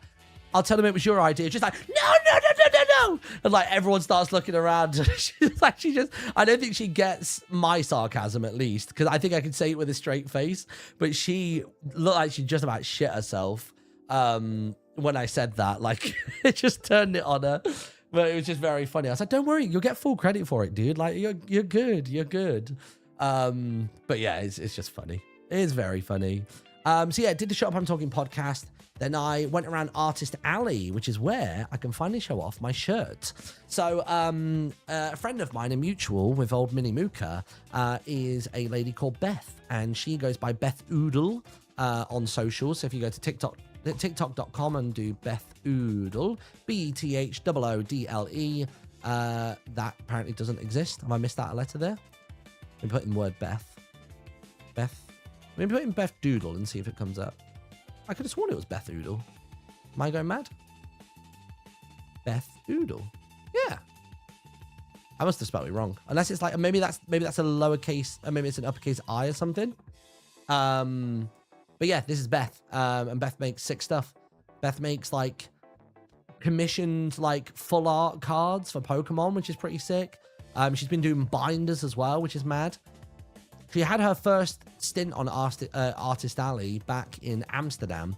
And I remember we were celebrating with her when she sold out, which was really, really cool. But yeah, she makes all sorts of stuff. And this tee is one of her latest creations. I'll come a bit closer so you can see it. But it's this sick Tony Chopper shirt, which I just saw it and immediately was like, yeah, got it. Very, very good. So I got that, and that was sick. I think I felt bad because my card got declined at the booth that I went to before after I bought one thing and tried to buy a second thing. So then when I went over and saw Beth and saw this shirt, I was like, can I get that? And I'll come back later on, because I was going to try and call the bank and get the card unlocked. And then I just didn't even get time to even call the bank. So I came back the next day really sheepishly, and I was like, oh, I hope you still got the shirt. She was like, yeah, we put it to the side. I was like, oh, God. Oh, Beth's in chat as well. Hello, Beth. But yeah, it was cool. Oh, actually, there's a video of the booth setup as well, so you can have a little look at it. I'm sure there's some cool music going with it. But yeah, so much of the stuff was sick. Actually, is this... Oh, yeah, this is 3 days ago. So there were mugs, keychains. You got stuff for like Chespin and all that sort of stuff. Did you have anything for the new starters, Beth? I didn't think to check. Oh my fucking God, that Ditto beanie. Oh, the Tony Chopper beanie. I didn't even see that either. Did you sell out? Because if not, I mean, it's not winter. I might not need a beanie for a while.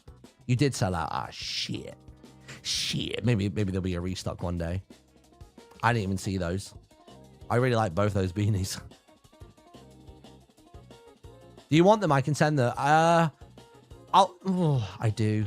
I feel bad. I want to support artists. I'm happy to buy them. I'll have a think about it, because I mean, it's gonna be so long until I need to wear a beanie. You know what I mean? But yeah, so many cool things. I didn't see that shirt either, actually. I saw quite a few of the other ones. Very cool. Very, very cool. But yeah, so I went over to Beth, bought that from there. I also bought another tee, which I really like.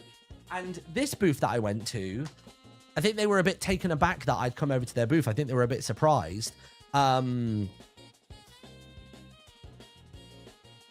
that? Drifting Cam got so many gifts from fans on the floor. He bought 2 tote bags of Take a Break Cat.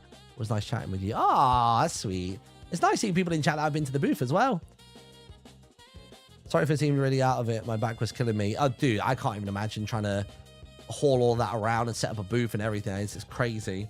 But yeah, the other booth I went to, I think they were a bit taken aback that I came over. But what reeled me in was I saw Hot Guy illustrations, and I saw a few life series pieces as well. So I came over looking at the life series art, and then when I looked over at the other wall, I saw this tee. So it's got this really cool, like, oh, wrong side. It's got this really cool, like, gomu gomu no mi, like, you know, gum fruit. And then look at the back of this tee. Check this bad boy out. Look at this. Look how sick it is. I'll bring it up for, like, closer inspection, but so you can see the thing as a whole. It's just really, really cool. It's really, really cool. Oh, yeah, because I guess you weren't with me, Draz, were you, when I first went to Beth's booth? I was with Caesar when I went there the first time. So, yeah, it's so funny that you two are, like, met of your own accord as well. But, yeah, look at it. Just something about the way that Luffy's drawn I found really endearing. Like, you can tell they're not trying to mimic the original style. They're kind of doing their own thing. And I like how thin the line work is and stuff like that. And he's laughing, and you've got the Merry, and you've got, like, the whole opening monologue as well. You've got some details. It's not about whether I can or not. I'm going to do it because I want to. Like, it's just... I just thought it was cool. Really nice tea. And Minnie and SB came over for a bit, but they waddled off to the meet and greet. Nice. Nice. Yeah, I completely forgot to ask if you'd seen Minnie at that trip. I don't think I saw Minnie again until the football. I saw Minnie at the POW party on Thursday, and then just didn't see him again. But I guess he was just busy. He was just busy doing all sorts with, like, the Lifesteal guys and stuff like that. So yeah, so it was good. It was really, really good. So that was that. Went up, had some food. I literally had maybe 15 minutes to have food. And then I was straight down to the artist panel. So if you didn't see the artist panel, I was in a panel which I believe is up on MCYT highlights. Let's have a look. MCYT highlights. It was a panel called The Symbiotic Relationship of Artists and Creators. And you can see on the stage we had myself as the host, which I was very grateful and very humbled that they asked me to host it. We had Cherryfire, we had Cece, Luan, and Yulia, where we basically spoke about, one, how each of these artists got into working in this field, particularly with content creators in a professional capacity, but then also the type of art that they do, how they work with clients, how they interface with, like, the fan base and stuff like that. And also, yeah, we had Hoffen virtually as well. Hoffen was off as a little like papercraft character off to the side. But it's a really cool panel if you want to sort of hear about things like creative block or the creative process. I think you'll find it super duper interesting. I'm trying to find the example of mine. Where is it? Here it is. Let me pause the music for a second. Here we go. This, tell you what, I wish there was a better mic that captures the sound of the room, because I think even for Dungeon Delivery, I felt this way as well. The laughs were so much bigger than I think the live stream makes them appear. Like, it was a lot, like, more, I don't know, lively, I guess. Move on to the creative process, and I would like to apologize in advance because I know that mine with Cherry is up first. You're about to see the typical sort of stuff that content creators will send to the various artists and how they turn dirt. By the way, I wish they should really bump the sensitivity of the microphones. I was having to put it really close to get enough feedback from the monitors, or maybe it's a case of turning the monitors up. But the only reason I was going so close is because I found that I couldn't hear myself back on the microphone if I didn't have it that close. But then you're just like wind popping all over it. You know what I mean? Into diamonds, quite literally. This is my favorite thing. There it is. So Martyn drew that. So it's lovely having a room of like maybe 100 people just laugh at your art. He drew that one, and then It's I good. drew this one out of it. I would love to ask old me, did I decide to start with the blocky style, then transition to normal? Like, did I just give up on cubic angles, or was it the other way around? Did I draw the first character in the duck and think, you know what? I'm feeling pretty arty right No, now. but this is so silly. And Martyn art book when? Should I see if I can pull up any other sketches? Let me see if I can find anything else that I've sent to Cherry, because they're funny. But it's my there favorite a thing media tab because on it gives a chats? direction. Yeah. Because there.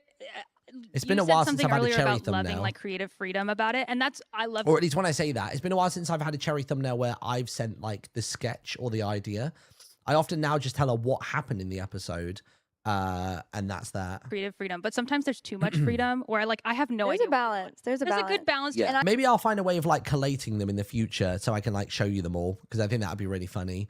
It'd be really handy if on Discord there was like a media tab. You know, like on WhatsApp you have the media tab, or on the Twitter profile you have that as well. It'd be cool if we had that for that stuff. But yeah, the panel went great. I really, really enjoyed it. Jono! What up, brother? Jono, genuinely, I'm not lying when I say this. I would say maybe every other day or every third day, I have us playing block by block come up on my recommended on YouTube, and I just always watch it. Like I genuinely just keep watching it. I think I felt quite satisfied with like my contributions to that song, and then you are just like vibing on the piano, and like neither of us look at each other and we're just vibing through it. Like that video just makes me feel so good in here, like really so good. And I'm still genuinely in the process at the moment of trying to find a decent, affordable digital drum kit, so that next year, if we have another run at it, I can do a bit more. You know what I mean? Yeah, it's good. One of the highlights of the weekend. Was going to ask if you found one yet. No, there was one that I did find that was super local. They only wanted like $120 for it, and annoyingly, somebody got to it about 20 minutes before I did. The listing had only been up for just over an hour, so clearly other people in the nearby area are like looking for it. But I may even just like treat myself to one, like buy one, not secondhand, and just treat myself to one. And if I do it on stream and I'm learning on stream, then we can business expense it. Like, I'll find a way. But yeah.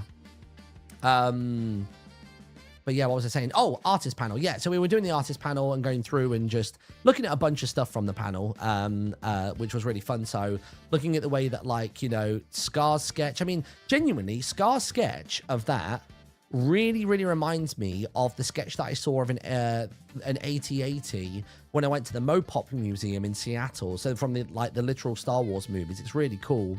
You've got Grian's one for what ended up becoming the iconic Fisherman illustration and painting, which is really cool. What other ones we got? We got Loan's artwork and talking through like character design and concepting. We've got like the various different versions of Narpy and Cruppy as well. So working with like silhouette work and softening and tone and everything. It's a really cool panel. If you are interested in engaging in the fan space or even trying to break out into a professional capacity and working with creators, loads of incredible advice in this. Like, because Julia does a lot more like brand packages and kind of like more kind of like visual assets. And then you've got people that are doing like skin designs and item models. You got CC doing like card game and kind of really specific stuff. It's just such a wealth of information. The one that really stuck out to me, which I never even thought about, which I don't need to do because I'm not an artist, but they were saying how important it is that if you are an artist, making sure the media tab on your Twitter page is clean and only your work can be really helpful. So like, say you pull up like, I don't know, Cherry Fire Live. Here we go. So here's Cherry's page, right? You click on media. I think it's maybe different for TwitchCon, but ensuring that you have a lot of your own artwork on there is a real selling point. What's that? Everyone make Moon Knights designs of your favorite content creators right now. I decree it. Oh, this is abolished as a Moon Knight. Sick. But yeah, you can just see like so much of this is Cherry's art, and that's what they were all saying. I was like, that's a good shout. That's a really good shout. So yeah, it's just tons of information about the creative process, about working with creators, how to get over creative block, all that sort of stuff. Great panel. And I think one or two of them were nervous about it, but I knew in my head that like the moment they start talking about what they love to do, it's going to riff. And it did. All I had to do was like throw them a little question or set the tone of the question. It would go down each person and they just rolled with it. Like I knew in my head that they were going to be absolutely fine, even if they weren't 100% sure. Like they were really, really good. Super sick panel. So that was that. And then Saturday evening was really fun. So I finished that panel. And I think that was it. I think I didn't do anything else at the convention. And then the evening of the Saturday was really fun. I was so stressed and it flew so nicely. It was a lovely convo. Hey, hello, Yulia. It was great. You guys made it easy. And what we sort of said ahead of time as well was if anybody, if at any point somebody like, if I got the gauge that they weren't sure what to say next or how to like segue and stuff, then I was there to like chip in a question or to kind of like have a segue and help the conversation along. But I don't recall having to do that, honestly. And then we did have this section where we were going to have like an individual question for each creator. Would be given a question like, you know, to highlight a topic that they wanted to kind of shine a light on. But they all kind of just did that by default, just by talking about what they do for work, which was great because me and Cherry were timekeeping the whole time and looking at the clock. And then we realized at the end that like, I think only one question needed to be asked because everything else had been addressed, which was good. And obviously as somebody who is like dabbled in art and stuff, so like I was asking like Julia about Pantones and how much of a consideration that is. I was asking Cece about, do you use like Blockbench? Are you using Cinema 4D? Are you using Blender? Like, because I do bits of artwork of my own. I try to be as self-sufficient as possible in a lot of ways. So I found that like those weren't even questions I was throwing out to like help out. I was just on stage and being like, oh, actually, I've never actually asked you this before. Can I just, like, I was being a bit selfish and getting my own questions in there. But also, I think maybe the Blockbench one I was asking because I wanted to communicate to the audience that there are numerous softwares you can use and numerous methods for doing posing and stuff for 3D Minecraft models, for thumbnails and stuff. So yeah, it was cool. Your curiosity was keeping it going too. Yeah. And I said that to them. I said, like, are you happy for me to chip in questions here and there? Because I might have some. And they were all like, yeah, absolutely do so. So it was good. It was very well discussed and organized and constructed beforehand. Everything was like time stamped out. Obviously, all the panels and the slides were beautiful. Like it was just a good panel. Like out of all the panels I've seen, it's maybe one of the best. And I think because it's from like the more sort of administrative and artistic side of things rather than just, hey, we did an SMP, this is what we did, or, you know, like talking about being a streamer, it was a more unique topic and it was just handled in like such a good way. Like you couldn't have had a better host of people on it. It was sick. It was really, really good. So I enjoyed that. And then Saturday evening is where these bad boys came into play. Look at this. Magic the Gathering cards. So ahead of the trip, we went for food. Where did we go for food, Draz, on Saturday evening? Did we do Grilla Kitchen? I think we did Grilla Kitchen. Chat, let me show you Grilla Kitchen. Grilla Kitchen is just, it's the best. It's the best. I went there twice this trip because it's that good. Where is it? Grilla. Tell me that this meal doesn't look insane. Look at that. You got rice and turmeric at the bottom. You got broccoli, double chicken, edamame beans, and sweet corn. Oh my God. And the cuts of meat are so clean and so lean, and everything's just like done to perfection. Like Draz was saying, like the reason that it wasn't open the first day we got there is because a lot of the people that work there and the owners, they're all athletes. Like, you know what I mean? You tried the miso that I had the second time. Yes, I did. The miso sauce was good. So if you're ever in Rotterdam, go to Grilla Kitchen. It is unbelievable. But yeah, all of like the staff and stuff were literally off on the Thursday, I guess it would have been, right? Yeah, the Thursday. Testing out new Nike trainers and stuff. Like they are that level. You know what I mean? Like they're active participants and they all eat there as well as work there. It's great. It's really, really cool. But yeah, we went to Grilla Kitchen and then we went to the hotel. So it was myself, Draz, Ren, Caesar, Ozza and Gracie, should I say. And we played Magic, which was pretty cool. I think potentially I have, what's that?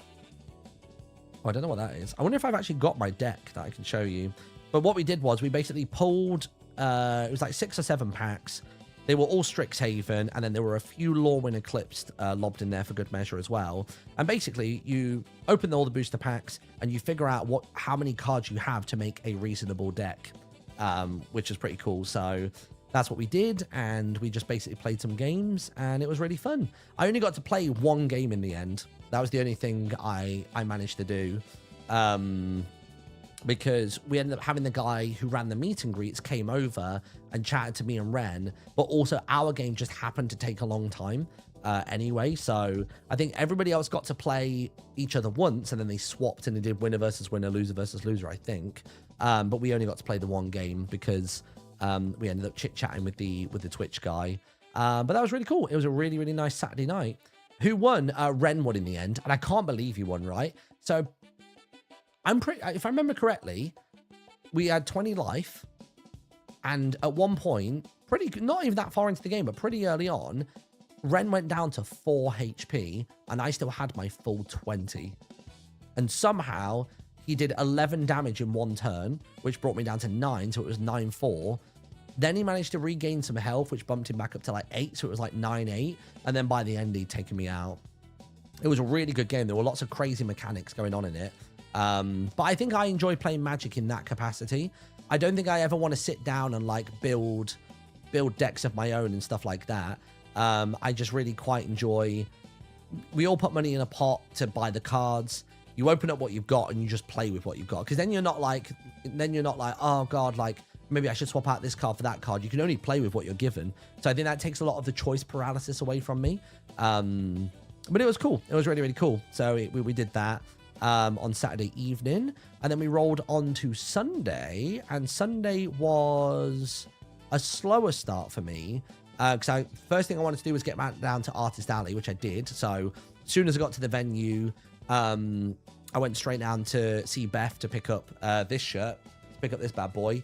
And then once I got that, and I think I had to get a chaperone down because the con wasn't technically open yet. I think I got in just as they opened the doors, but I got in like ahead of the main crowd. The one thing I've not done yet is I've not watched the Bannerfall panel because that was what was on at that time. So if I go to MCYT highlights, where is it? Oh, where is it? Bannerfall SMP panel. So I wasn't on this panel, but I really, really wanted to be there to watch it, but it just didn't work out for me in the end. But we had Owen, Luan, May Mazes, Forsey, Nom, Katie, and Apple on it as well.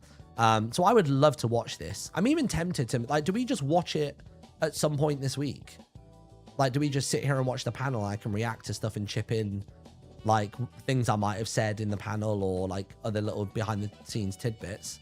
Because I'm sure there's a bunch of people who haven't seen it yet. I feel like that could be fun. And also, there's the player stats section as well.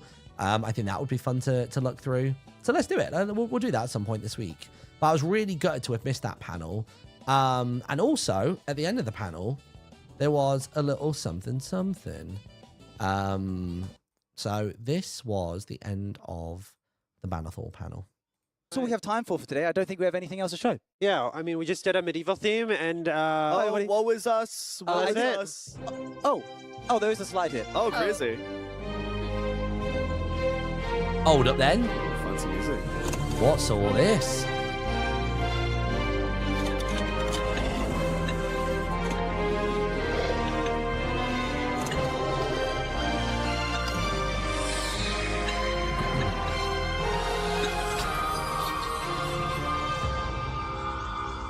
Pantheon SMP. Greek SMP. Do you now understand why I've picked up Hades recently? And I've been listening to Stephen Fry Mythos. Does it make sense now? Greek SMP. Pantheon SMP. All of a sudden, he's taking an interest in Epic the Musical and playing Hades. I was fucking telling you, chat. I was telling you it was coming. Do you remember earlier on this year in January? Why the fuck am I picking up Baldur's Gate 3 in the middle of January, like a year and a half after the game's released, and suddenly playing it, and I'm playing a monk? What happens in February? I'm playing a monk on the D&D show. Coming to you late. I was hitting the research, dude. July. So now you've got to be more attentive when I say I've picked stuff up and I'm learning things, because it may well be an SMP. Late July. It may well be a show. It may well be a venture. YouTube exclusive series. It'll So be keep an YouTube eye out for exclusive. that. It'll be very good.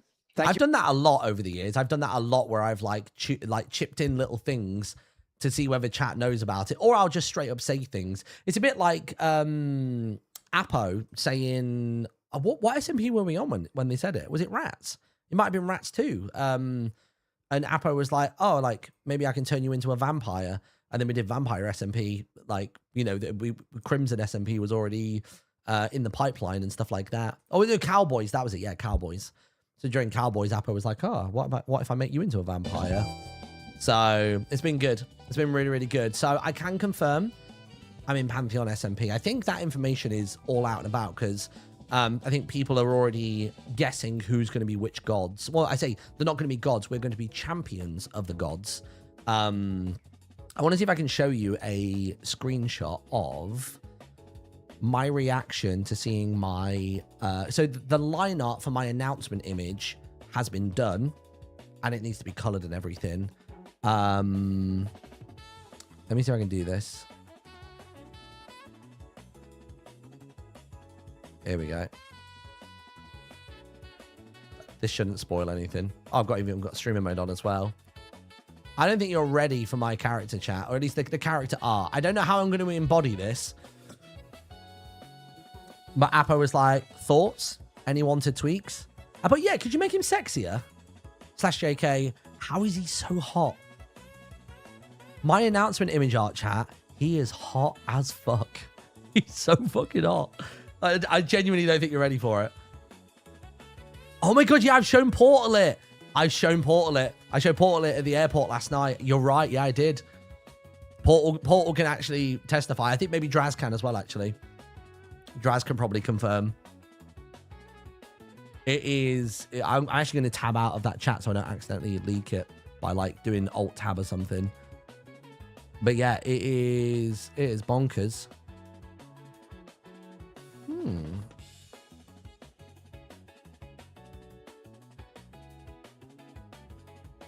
Quick PSA chat. I've just seen this in our Discord. Let me just pull this up a second. Does anybody recognize this fella? Was it Twitchcon Rotterdam? Apparently they're missing a fella called Bradley.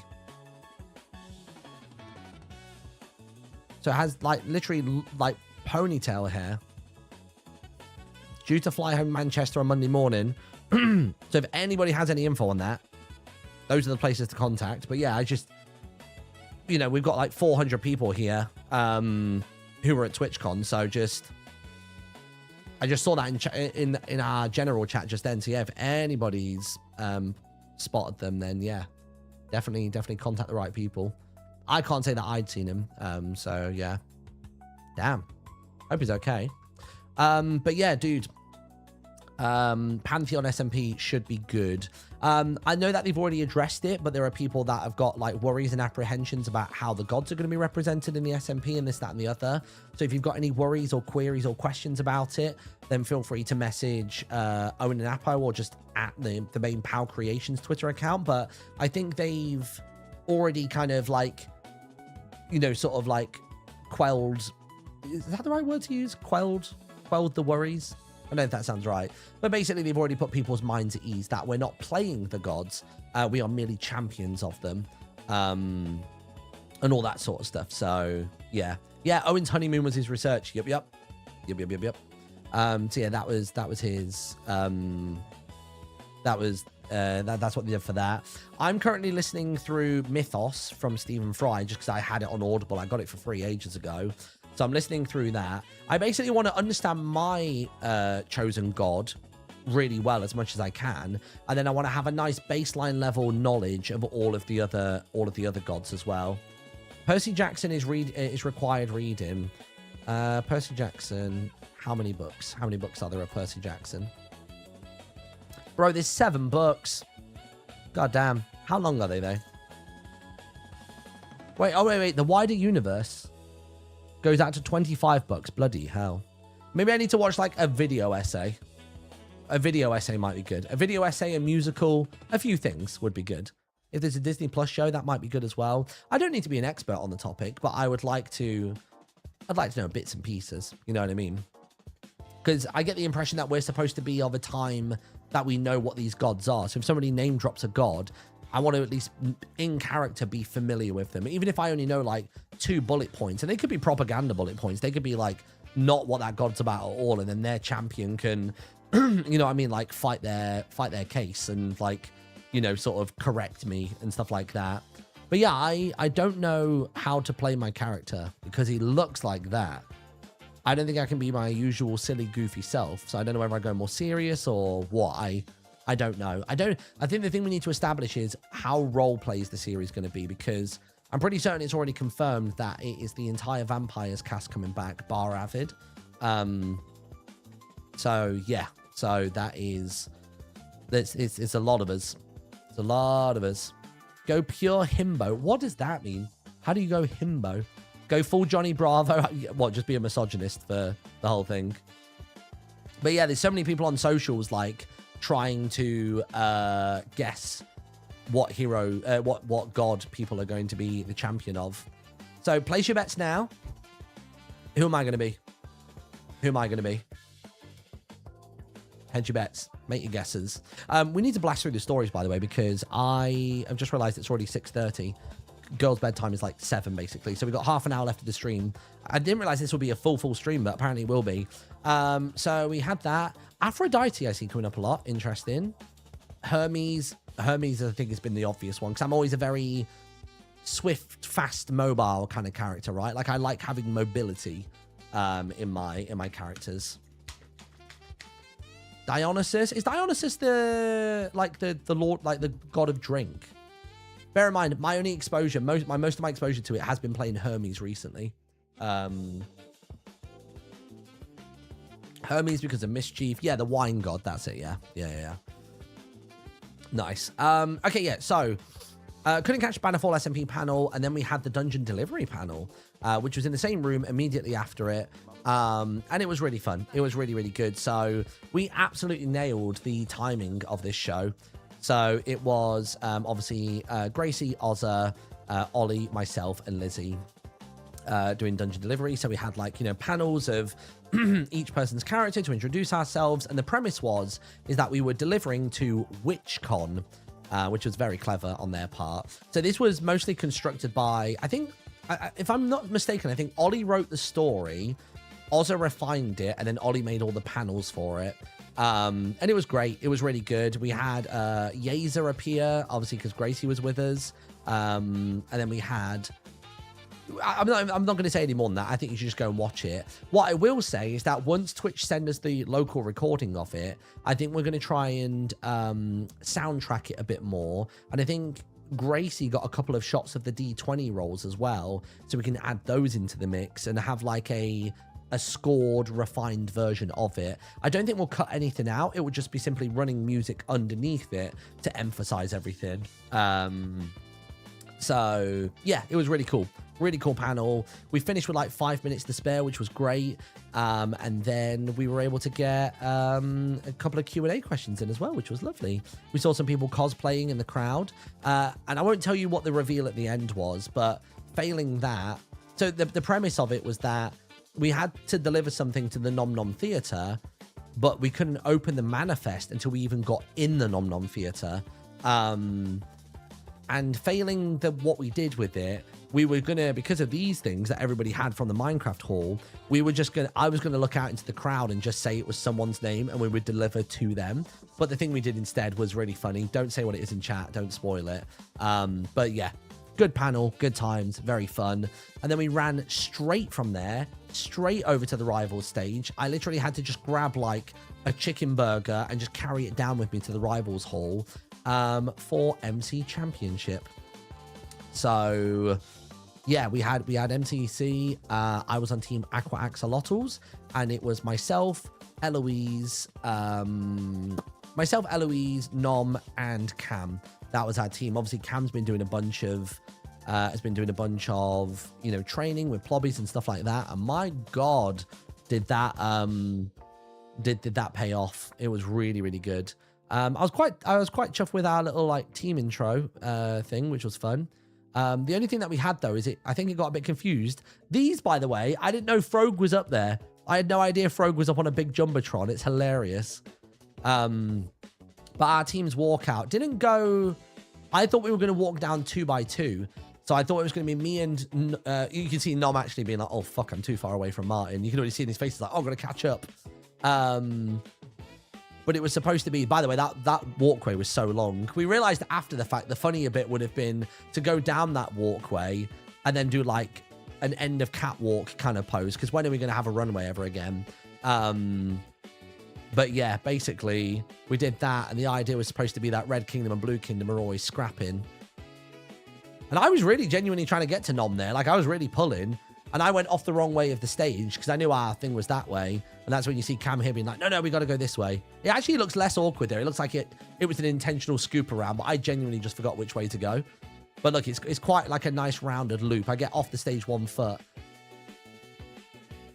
I shouldn't have even like told you that, but yeah, I went the wrong way. But that was really fun, and obviously we were up against the Blue Bats, who were like, you know, everybody else. By the way, oh yeah, that was our team build for the team intro. Where was that? It was my idea because nobody else was on the server yet, so I decided to just jump in there and make it. So we had two towers made of cobble and pale moss and and mossy cobble and stuff. And then we had the banners above them as well, which was nice. But then this, by the way, all the voice acting, you've got Heike Ollie, you've got May Mazes, you've got Maddie. Maddie's voice acting, by the way, so sick. I DM'd her during the event and then told her afterwards. And I was like, that's something you need to get into. Like, you need to put some like time into that, because you're already like so well along the way. Like, it was sick. Didn't have a great meltdown, but that was just a mixture of like getting pinched or getting divided, or like not being used to having the heaters be on sliders. Second game was survival games. Survival games pretty good. We had blue team following us for a long time, like a long time. So blue team were right on our heels. Inside the building on the left. Oh, is it? It's not a dead end. There's a window here. I would love the microphones to be better at MCC, like, honest to God. Guys, we're gonna have to fight. They're gonna get us. Just like that. Yours one. But basically, we managed to come in clutch towards the end here. I think we had our full team going into the final fight. Damage. Chill for now. Let's not be antsy, and then we'll go from there. Look, I realized that we had that rooftop there. That rooftop came in clutch. We picked the right building. Good here. Look, there's a red balcony here. So maybe just a future reference, pink is good. Come back to me. Come up the stairs. Pink building good. There's even a chest up there as well, so it feels kind of intentional. This is nice. And we can get on top of like the market stalls as well. Get rid of any guff, so anything we pick up. Oh my gosh. Okay. I honestly thought we'd get time to stand on top of the market stalls, but apparently not. It shoved us in. Get out. Stay in the corner. Stay in this corner. Stay in this corner. Stay in this corner. And immediately they left the corner. I was like, oh boy. Okay. Eat up. I popped the gapple early just to get those extra hearts and to get the gen going. I genuinely thought Phil was going to ruin my life there. I saw him and I was like, ooh. Phil's on me in this corner. That's why I started commenting it. Appo's here. Tobo's in the middle. Tobo's in the middle.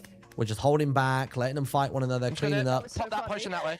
Potion of harming goes out. Oh no, let's not chase. Let's not chase. Hold the corner. Hold the corner. Was that a wind charge up to mid?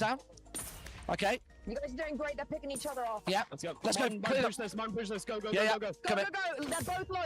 Sweep them. So I got Tubbo. Gems there. I think Nom takes the final gem kill. Yes. Wait for it. Stand up when it goes. Dude. Got it, dude. Very good. So we didn't even get first overall in that round. We missed out by about 300 coins, but like, man, being the last one standing at it, lol, understanding the delay. Yeah. So I clocked the delay during the countdown to the beginning of MCC. So for context, the crowd, when they're watching on the big screen, there's about a 4-second delay. So basically I clocked that because the crowd were going like 10, 9, 8, and I recognized it was 4 seconds. So I knew from that point that was our rough delay point. Because say during Dodgeball, if somebody wins, if they suddenly jump up, but the crowd hasn't seen the final shot yet, it's a spoiler. So I was like being like very mindful about that. So it was good. Then what else did we have? Look, Grid Runners, pretty decent. This room actually was what gave us an edge in Grid Runners. Eloise with a massive comm about saying, you know, put in 2 blocks and then we just be all the other ones. Man on now. I don't understand this. I'm confused. The responses from just a L, little I bit think too your short. comms works like an emotional support animal. Blue we want to go for. Yeah. Hold on. Jump into the... Everybody in one. I'll go for green. Okay, I'll go orange or purple. And then we got through that room pretty quick, which was nice. It was pretty good. And then we had the pool one, which was pretty good. And yeah, and you know, Grid Runners was decent enough for us. It was nice to get the PvP ones out of the way nice and early. Like that was a good thing to get rid of. So at this point, we're in third. I actually thought by this point in the event that we were a lot lower for some reason. I guess maybe it's just because our meltdown was like literally what? Second to last? So for some reason, I thought we were low down. Like I wasn't looking at the overall event standings. I'd always run to the Hall of Fame, but I was just looking at like indivs. You know what I mean? So maybe we were more in contention the whole time than I realized. Which probably worked in our favor because we didn't psych ourselves out. But yeah. Oh yeah, dude, I got like emotional during this. And like, so I am literally here. That's me right there. And Roz comes out and the first person she locks eyes with is me. And I was so happy. I'm getting teary now. I was so chuffed for her. But yeah, we just locked eyes the moment she came out. She sort of looked at the crowd and took it in. So good. So deserved. What a legend. Very, very good. So this was the Crafties, which is basically awards presented by Mojang to creators or teams that are doing exceptional things in the spaces. It was really, really cool. So it was very, very good. Then what else did we have? Hated this. Hated the chickens. We finally figured out in like the last round, or maybe even second to last, that because they told us behind stage that it has elytra mechanics, but you couldn't really scoop at all. It was just the falling momentum felt like elytra, but you couldn't actually get up, and you couldn't even really particularly nosedive either. It felt more like slow fall potion, but it turns out the way to get forwards, you had to just look straight up. That was the way to do it. So like literally, not the best thing to be doing is looking straight up at the sky, but that was the only way you could retain as much like forward upwards vibes as possible. But we got through it. We had a couple of like, you know, top 3 or 4 team finishes and stuff like that, so it wasn't a game ruiner, you know what I mean? And then we had arguably 2 of our best rounds. So we went straight into Hole in the Wall. And by the way, I didn't know Hole in the Wall had this thing where the wall comes towards you and then suddenly does like a 90-degree, a 180-degree turn. Yeah. That was brand new to me. Never seen it before. Second or far right, whichever. And apparently it's been in for a while. Like, I think it happened in San Diego. We obviously didn't have it during the Hermit one because Hole in the Wall is already, as a fresh concept to a new player, is a bit much. So the moving walls would have just been grim. So it was like, I had to learn on the fly. Also, like the freeze walls and also the double reverse walls as well, also brand new to me. But I love them. I think they're great additions. And Cam popped off during this. God, sorry. Flower husbands, come on! Flower husbands, I feel like that. Yes, let's go, Jim. Where's those? Come on, my boy! Oh my god. Okay. That's my man! Wait, hold on, what? Kirsty's not here, is she? That's my man! Forgot about that. All right, guys, big performance this one. We need a big performance. So that was good. We had a nice little bump there. And then we were on to, was that the final game? Yeah, final game was Rocket Spleef Rush. And actually, Duncan from the Orange team came up to me afterwards and he was like, man, I feel really bad. I killed you quite early in Rocket Spleef Rush. And I was like, genuinely, dude, I think you killing me in whatever round it was, probably it might have even been the first round or even the second round, meant that I got to lock in on the comms. I'm gonna land early. Because for the first time ever, I decided to use more than 2 of my brain cells. And I was like, oh my God, I can like comm to people what I can see, because you can see the small cubes. So I was telling them, like, if there's a platform up here that's only 1 block deep, and then you've got a fall, and then it's about 4 or 5 blocks deep there, go low to begin with, because otherwise you're going to try and land on that. People that are flying in from behind you are going to destroy that. You're going to fall down, and then people have already been wrecking the bottom. You're more likely to just fall from a high spot right the way to the bottom, and you've not got enough momentum to scoop up to get to the next platform. So I was like, go low, it's 4 blocks deep, blah, blah, blah, blah, blah. And like, I don't know.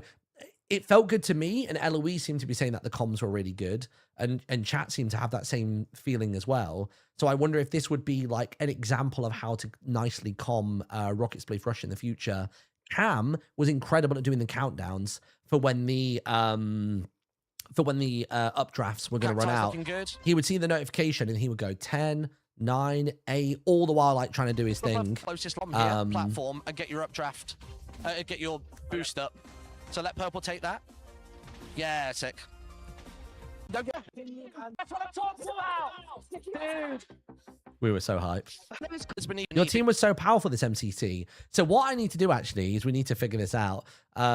So these were the final team standings, okay? So let's pull up my notepad file and see how it compares on the scores. Because I predicted where the teams would place, didn't I? Do you remember I did that before I went away? So let's have a nosy at this. Let's do a bit of this, drag it over. Let's see how this played out. Okay, here we go. So, scores at the doors were... I predicted that blue would be first. They were in dodgeball contention for the majority of the event. And they were like barely out here. Like from between us and them to get into dodgeball, 400 coins. Which when you've got a 2.5 times multiplier is genuinely nothing. Like it's nuts. So yeah, blue being first. So wait, blue was 1 to 3. Cyan, I actually banged straight into second place. So yeah, Cyan 2. Pretty good. Red Rabbit's third. Okay, so red was 4 to 3. Not terrible. Then we've got green. I said green would be 1, 2, 3, 4, 5, 6, and they were 5th. So 6 to 5. Again, not crazy bad predictions. Lime was 8th, and they got 10, 9, 8, 7. So Lime was 8 to 7. And then we've got Aqua, which is obviously us, first, somehow. First on coins. I don't know how that happened. I mean, it was by like 700 as well. It was like a sensible enough margin. So Aqua, he's cripplingly humble. But yeah, we went from, what was it? 8 to first. That's the biggest wrong call there. Again, pink was 9 to 10. And purple was... I had purple as, what, 5th? So purple went from 5th to 9th. And then orange, I had down as 10th for some reason. And they came 7th. So, like, not the worst predictions in the world. 1, 2, 3, 4, 5, 6, 7, 8, 9. Who's the last team? Oh, not red. Who are we missing? Who have we not done? Have I missed one? Yellow. Where's yellow? I had yellow in 3rd and they got 6th. So 3 to 6. So all in all, decent enough. I think basically my top halves were pretty good, bar ourselves. But yeah, man. What a team. What a team. What a day. And you know what? I genuinely don't mind having lost to the French team. Like, the moment I saw it was the French team, I was like, we're cooked. And we were. Like, it was a 3-on-1. What was interesting, though, is that they deemed me a threat. I felt as though I got targeted first in the first round, maybe the second round. And then I think they then switched it up and then started going for, like, Cam and Nom. Maybe it was just purely because I've played in more events than Nom. Cam's been in the odd 1 or 2. So, yeah, they targeted me first and then they changed the script a little bit as it went. They steamrolled as they did. I'm happy we got a round. I'm glad it wasn't a 3-0. But yeah, I went out so early in all those rounds. And I personally was just targeting Shadoon because I didn't have a read on the other players. But yeah, the French team was so lovely. I'll show you a picture on my phone, actually, of what the French's setups look like after all that confetti. Where is it? Tell me, chat, if you can spot a desk in all of this. That's what the French desk looked like. That's what that was Pierre's desk. Like, you literally couldn't see it. My desk had about half of that quantity, which is the exact reason why I lost my Fitbit. I lost my Fitbit on the desk. They found it and they're going to mail it out to me, thank God.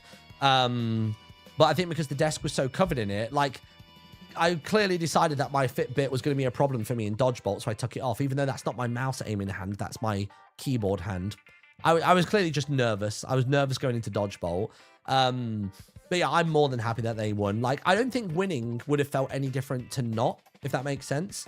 like, there would have been the cheer, but I think I actually got enough of the adrenaline just simply from being in it. You know what I mean? And also being sat next to them meant we could celebrate with them straight away. So it kind of still felt like we, you know, like sort of had a little sideline win with them.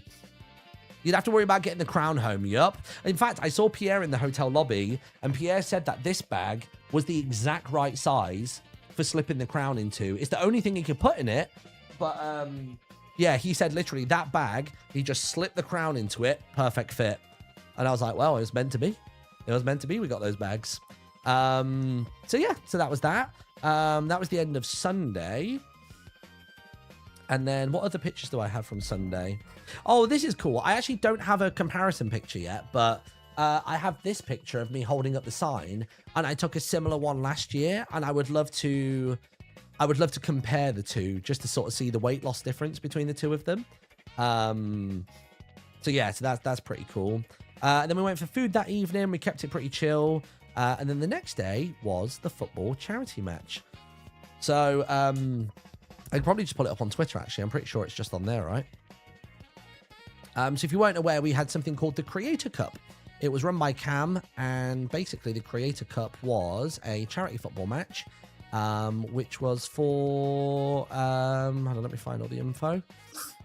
Where is it? Where is it? Where is the thing?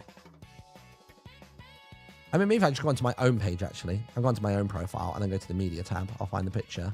But there you go. This was this was me and me footy kit. So bear in mind, I was very nervous about, well, not very nervous, but I didn't fancy my chances in this game because I've not put on a pair of shin pads and boots in genuinely 20 years. It has literally been 20 years since I put on anything like that. I like filled in for a gap in like our school's football team, and stuff like that. But yeah, you can see the arms and the bloody veins popping and stuff. Like, I think jerseys make you look buffer than you actually are. You were zipping around so much this game, it was insane in that heat and the size of the pitch. Yeah, is it just me or was that pitch wide? Like, I went to watch football a while ago, and I swear they're normally longer than they are wide, but that pitch felt wide. Because that box felt wide as well. I don't know, but then maybe that was just me not having much time on a pitch. But yeah, so basically, I said to them, by the way, look at these. So obviously we were told for the football that the teams, or in all the promotional material, it was purples and greens, which is why I picked up these boots. And I was like, that's incredible. Like, those are literally the two colors for the teams. It's awesome. And yeah, basically, we did that. And also, I don't have the badge on my chest because I didn't say yes to playing soon enough, or I wasn't able to give Cam like my final hard confirmation about playing until later on. So that was why we ended up with 2 number 4s on the pitch, because I asked for number 7 and Cam off the top of his head was like, oh no, Garth has got number 7. Is there any other number you want? I was like, oh yeah, I'll go number 4 then. Not remembering that 4C was of course number 4, as you would expect. So we did a bit. Oh yeah, look, this is me watching my number 1 hype man. Hold on, let me get rid of that. Pause that for a second. In fact, let me just drag that to this window. I can close all that down now. There we go. Pause that for a second. Where is he? A bunch of celebrations. A bunch of celebrations. A bunch of aura farming. Portal MG, everybody. Are always good. The aura farming as well. Yeah, you're not wrong. And we've asked this to Rice as well. Who do you think your player of the match is going to be? You can't say, yeah. Can't be SB737. My player of the match, I think, if you know me, anyone out there, my goat is Martyn in the Littlewood. So I'd like to say maybe Martyn gets player of the match, but we'll see. Hopefully. You can hope. I can hope. This is his first time playing in a match like this, so I'm looking forward to seeing him play, along with all the other players. All the other players are amazing. Big hype man. But yeah, I was nervous about this just because I've obviously been going to the gym for the last, 8 months now, maybe 7 or 8 months. So I know I'm probably in the best physical shape of my, adult life. I guess I've still got a little bit more fat on me than I had at a younger age, but I think I've got more muscle than ever, and I think I'm more conditioned than I've ever been. So even though I've been skinnier before, I'm definitely in a better shape. But the thing that I realized not even realized, I knew going into it that I've done cardio in the classes that I go to, but that is always just at the end of the class for 4 minutes. You do hard hit fast cardio to you know, burn out the last of your energy and get your heart into the red zone so that all of the engines start chugging and your body's making muscle and pulling all the things that it needs from the food that you put in. So I know for next year that I want to make sure that I've got some more conditioning. So whether that's us getting a treadmill or I start using the treadmill at the gym, whatever it may be, that'd be good. And obviously, I think if I lose some more weight, lose a bit more timber, because like I'm like, you know, look at all these players. Like I'm genuinely about, not twice, but I would say I've got about 30% more timber on me compared to all of them. I do have like a sturdy body type, as the scanner at the gym says, but yeah, it was very apparent. And this is really funny. So we were told by Toby, if we wanted to do our bit, to linger over here by the hold on, turn that down. There we go. Yeah, we were told to linger by the midfield point. And at this point, I already said to Forsey, like, at natural, they're coming over. And look, that was me going like, oh, just at natural. Like, yeah, the camera's coming over. And we decided on a bit we were going to do. Originally, we were talking about, we were going to try and get a sticker to put on Forsey's back, and I'd try and sneak it on mid-game. But we didn't get the sticker in the end. And also, I kind of felt like that would break our formation too much, because this game was like, people were playing like formations and there were strats and all that sort of stuff. So this is what we settled on in the end. So when I saw the camera, I was like, come over here, Forsey, for a minute. So we turned around, we showed off the 2 number 4s. I was like, we can't be having that. Like, rock, paper, scissor. Got paper. And he was like, best 2 or 3. I was like, no, fuck you. I was like, I'm writing not on your shirt. I wish the camera had come up closer. But I wrote not. Forsey's acting so good. Forsey's like, oh, okay, whatever, fine. And then we all go over. But it was good. It was good. So that was good, and we have kickoff and stuff like that. So basically, when we signed up, when I signed up to play, they asked us what position we would like to play in. Did we have any preferences? And I basically said to them, like, I don't think I'd be much of a striker. I don't think I have that much control on my shots. And I don't think I'd be that great of a defender. I don't think I'd be enough of a blockade. And I might be a bit of a chicken about getting a ball to the face if they decide to like peg it from the corner of the box. So I said, maybe just pop me in midfield, because then I can kind of just float around in the middle and I'll be happy to push up for support and move back every once in a while. You know what I mean? So that's, you can see me trying to move into space there and stuff like that. And it turns out in the end, that's a real position you can play. So I think they were calling it like CDM. So central defensive mid and central forward mid. So in the first half, I was a central forward mid, which basically meant that the 2 most forward players were Ozza and... I can't remember who it was. It wasn't Ozza and Akko. I don't know who it was, actually. Maybe it was Ozza and Akko. And then I'm the next person, so just one singular person. And my job is, if the strikers or the midfielders have ever got a gap that they've left to mark somebody or to go and tackle somebody or whatever else, I'm basically gap filler. So I'm constantly watching the top third of the field, and I'm filling those gaps.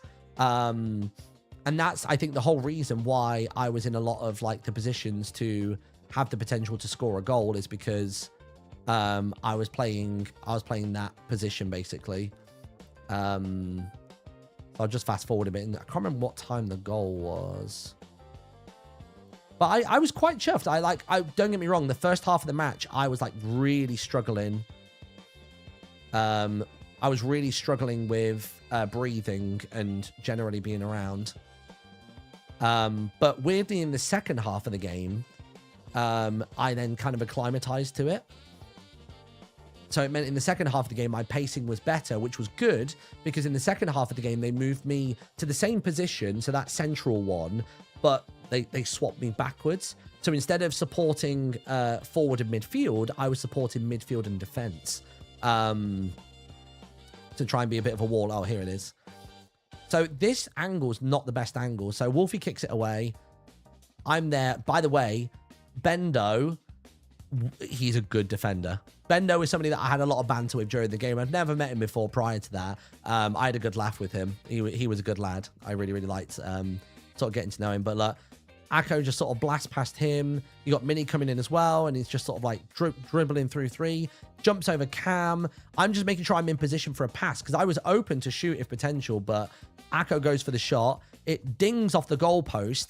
And like I said to Forsey earlier on in the game, if that ball comes towards you and you don't think you'll have a moment to control and then pass it away, just whack it. So I whack it, hits the keeper's hands off the post, straight into the back of the net. So I was pretty chuffed with that. I was happy with that. That was very much a right place, right time. Like, look, they're all watching him. So Akko's got them rattled. And even though there's 3 of them on Akko, I shouldn't be on Akko at that point. Cam should maybe have been marking me, but I kind of guess why he went forwards. But you can see Remy is just going for interception. Remy left me completely open. Oh, Rennie, sorry. Left me completely open. Obviously, Bender... Is that Bendo? No, it wasn't. Oh, it's Curry, I think, maybe. Curry had left 2 men unmarked at the back. I think I just kind of got a nice position. And because I never in a million years thought I would score a goal at this match... look, you can see how fucking knackered I am. I put my head back like, oh my God, I'm knackered. Even SB ran all the way from defense all the way up just to like celebrate. I completely forgot that because I didn't watch much of the older football matches that have happened, but every other goal that happened for the rest of that game, people like ran to the camera and all their teammates ran over to the camera. I never in a million years thought I'd score a goal, so I just sort of did a celebration with my team and then was carrying on. Frankly, I think I would have been too exhausted to run over to the camera. I'd have just fallen over at the camera and done that. But it was good. It was really, really nice. This was a really fun way to meet a bunch of new creators as well. Like, never met Woogie, never met Andronicus. I met May once or twice before, but we never really spoke all that much. So it was cool. The referee, when he came over, he was like, that one was handed to you on a plate, wasn't it? You won't get many more of those. I was like, all right. Hey, Jesus.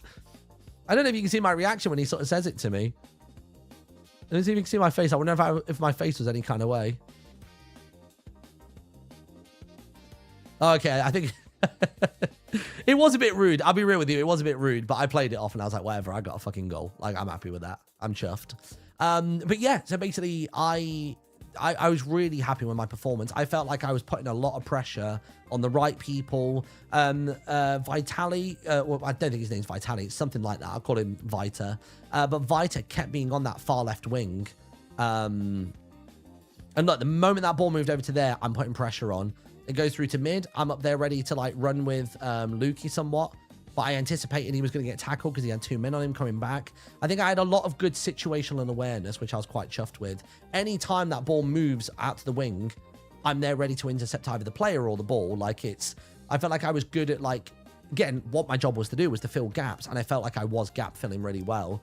And that's what I did in the latter half of the game. And in the latter half of the game, me and SB were kind of working together because anytime Vitality was on the left wing, he kept just being behind May. So May obviously doesn't have eyes in the back of her head.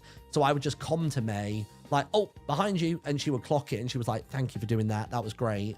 And anytime SB wanted to peel off to defend a strong player like a Rennie or a Timmy, from coming up, like I would say, you take him, I've got your mark. And me and SB, I think we're a bit of a power duo at the back for both communication as well as blocking stuff. Like I'm like, oh, it caught the back of his heel there. I can see already Ollie's got the mark on him. I'm thinking Ollie's going to intercept this. I'm ready. I'm running a lead on it. Goes over. Cam's there as well. So I start blocking down the space. I'm immediately there. Like I felt good about it. I felt really good about it. So yeah, it was good. And I was like, when we got to the halfway point, I was like, guys, I'm fucking knackered. Like, that second half, the Reds got quite good at being a defensive box. I think that was partly because of my comms, and I think we had a little chat in the locker room as well to like tighten up our positioning as well. But I was just comming like crazy, like to Andronicus, to May, to Garfield as well. I was just constantly like just giving him a little prod and saying, you push to them, I've got your gap if you need to go, don't worry. And letting SB sort of to and fro, and Woogie as well. Woogie was really good at bolstering up our defense. So it was cool. It was really fun. I was really chuffed with my performance. And also I got a fucking penalty as well, dude. I managed to score a penalty. which was really good. Like a fucking interception there, dude. I mean, I lost the ball afterwards, but where am I? I'm not even on the screen at this point. Timmy chips it into Freddie, want to say? Over to Freddie. I'm like, nah, I'm here. Part of defensive. Went too wide there. Did I manage to lock him down? I think the thing that I'd like is some more burst energy. Like, I'm just staying on it. Anywhere it's moving, I'm forcing them to pass. And that was what I was told to do if I was in the more defensive position, was force them to pass. So I just like making them panic. But I want to lose a bit more weight, work on my cardio a bit more, and then like go for it. Oh, is this the clip? Is this the Chandrea throw-in? So I heard about this. I think she threw in, she's playing the crowd, and then she got passed back to immediately. Look, she's doing that. And oh, that's the first time I've seen that. She's like, yeah, well, yeah. Such a good moment, dude. Such a good moment. So that was great. And then the penalty, dude, I was bricking it at the penalty because Akko comes over and goes, "You're number 5." And I was like, "What do you mean number 5?" And he's like, "You feel confident taking the penalty?" I was like, "I guess so. Like, I can do it, I suppose." We did some during during the warm-up, and they went at least within the range of the goal. They didn't go sky high, or they didn't go far left or right. So I was like, sure, I can do that. But then when I realized that we're going to take 5 penalties, and I was the 5th of 5, and I hadn't been counting properly, so I was like, oh God, do I have to score the winner? So I was properly bricking it when that happened. I don't know where my penalty is. Oh, there it is. But I was genuinely... Look, me and Wolfie, we literally said to each other in the moment, we were like, thank God, like, we were like, let's finish this, like, let's do our thing. So, like, we both thought this was the final penalty, and if it goes in, game's over. But neither of us had counted what had gone in. I don't think I even waited for the whistle. I just sort of went for it. And basically, Woogie had told me that he noticed Wolfie wasn't diving for any of them. So if it went in a bottom corner, he would have to get it with his foot, which was unlikely. So my goal was to just put it in a bottom corner. And I think I just put a bit more welly on it than I expected. And I got this really, what looks like quite a purposeful mid-height penalty. And he got a hand towards the direction of it, but just, look at that. I was like, shush. And I was like twisting the mustache. Such a wanky celebration. But obviously, based on how the team didn't charge at me, I then realized in that moment that the match wasn't over. But yeah, so there you go. That was the football. And I am still in absolutely a dire and abysmal state. My legs hurt. My abs hurt. My everything basically lower than my chest hurts. Everything lower than my chest hurts. Because I'm just not used to it. But if we do one in Berlin, I'm super down. I'm super down. Oh, that's me. You can literally see me chanting. And when he walked up, you can see me going, Andro. Look, you can see me go, Andro. And then the whole team started doing it. It was really good. It was a lot of fun. I had a better time with it than I thought. And at the halfway point as well, I was like, guys, can I like not play the third quarter? Because we played it in quarters so we can have water breaks. I was like, can I not play the third quarter and come on for the fourth? And oh, that's the winning pen as well. Andrew got the winner. And they were like, no, we need you. They were like, we like, you're playing really well. Like you're doing what you're meant to do. Like, can you stay on? Like, we really would like to keep you on. I was like, okay. But I think by the time we actually then got back out there, because I was huffing and puffing when we got in the locker room, but I had enough time to reset.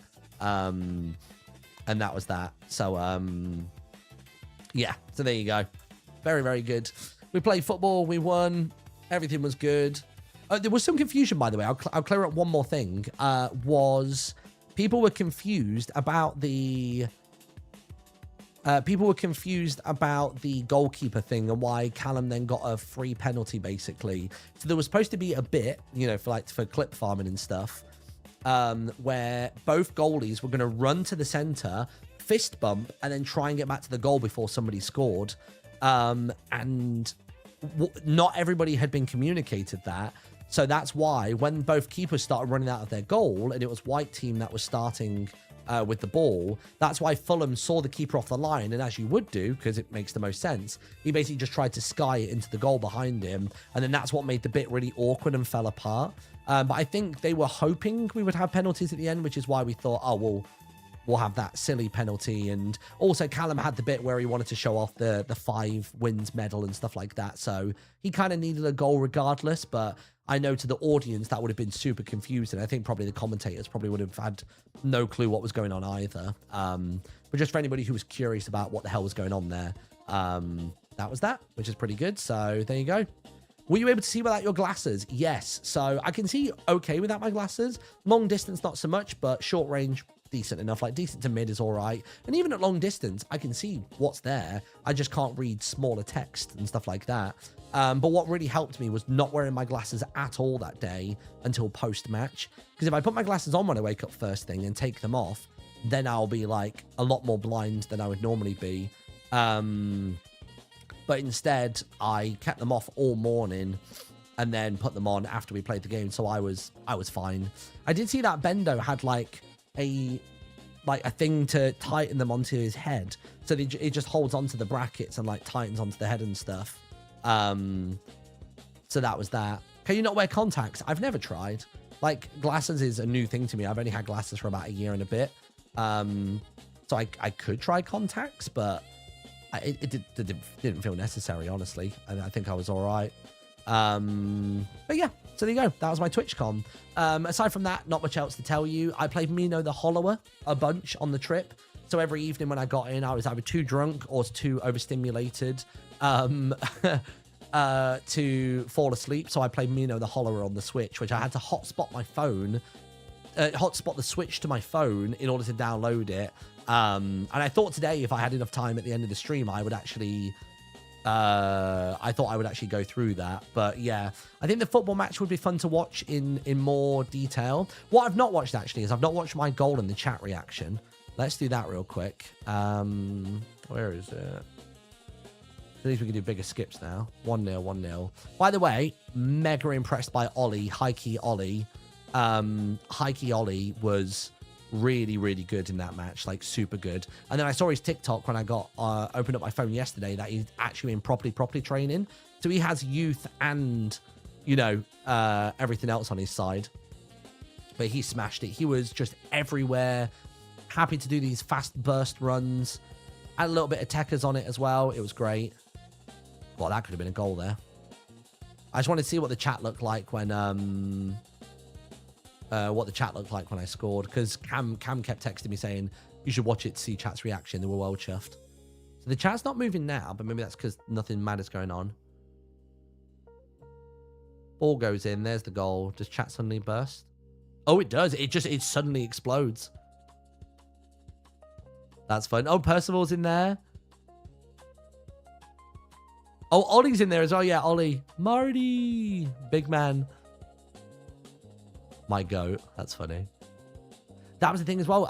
During MCC, I realized that we had the Aqua Artimators celebration, or like the cheerleader emoticon, and we have it for this as well. W Martyn, but no. They were obviously supporting the other team. That's funny. More like in the back of the net. Oh, yeah, I guess that kind of works. But yeah, there's a really good clip of the goal, actually, that Captain Dax got, where you can actually see the whole thing play out from another angle. Where was it? Was it in general chat? Where was it? I swear it was there, unless it was in the Rotterdam chat. Where was it? Can't find it now. But yeah, Captain Dax got the crowd shot of the goal, because obviously the camera goes a bit too like. Oh, is it in clips? Is it? There it is. Got it. Can I click download on it? There we go. Oh no, that's the penalty. Goal. Try that one instead. So this is oh, it's already open. Oh, so yeah, look here you can see kind of how it all unfolds a bit more.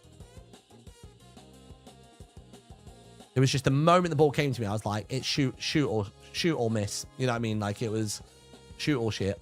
But there you go. Done. Right. I'm in overtime, chat. I shouldn't have stayed live for this long. But I'm going to go put the girls to bed. I'm hoping that they're not already asleep. Let me see if there is anybody live right now who I can go raid, who I was hanging out with at old TwitchCon. But we'll be back tomorrow. Streams as usual. That'll be fun. Maybe we can watch the Bannerfall panel tomorrow. Let's have a look. Let's have a look. Let's have a look. Who's about? Who's about? Who's about? Let me check on the Twitch team as well. I think a lot of my buds are still at TwitchCon. Yeah, no TwitchCon goers. Oh, Portal's live. Let's just raid Portal. Let's do that. And then the only other thing that happened actually was at the airport we played Farkle, me, Ozza, Gracie, and Portal, which was really nice. Raid Portal MG. I got mentioned a lot in the Bannerfall panel. Well, that's exciting. Yeah, maybe tomorrow then. Bannerfall panel will watch. Have a wonderful evening, and I will see you all tomorrow. Bye.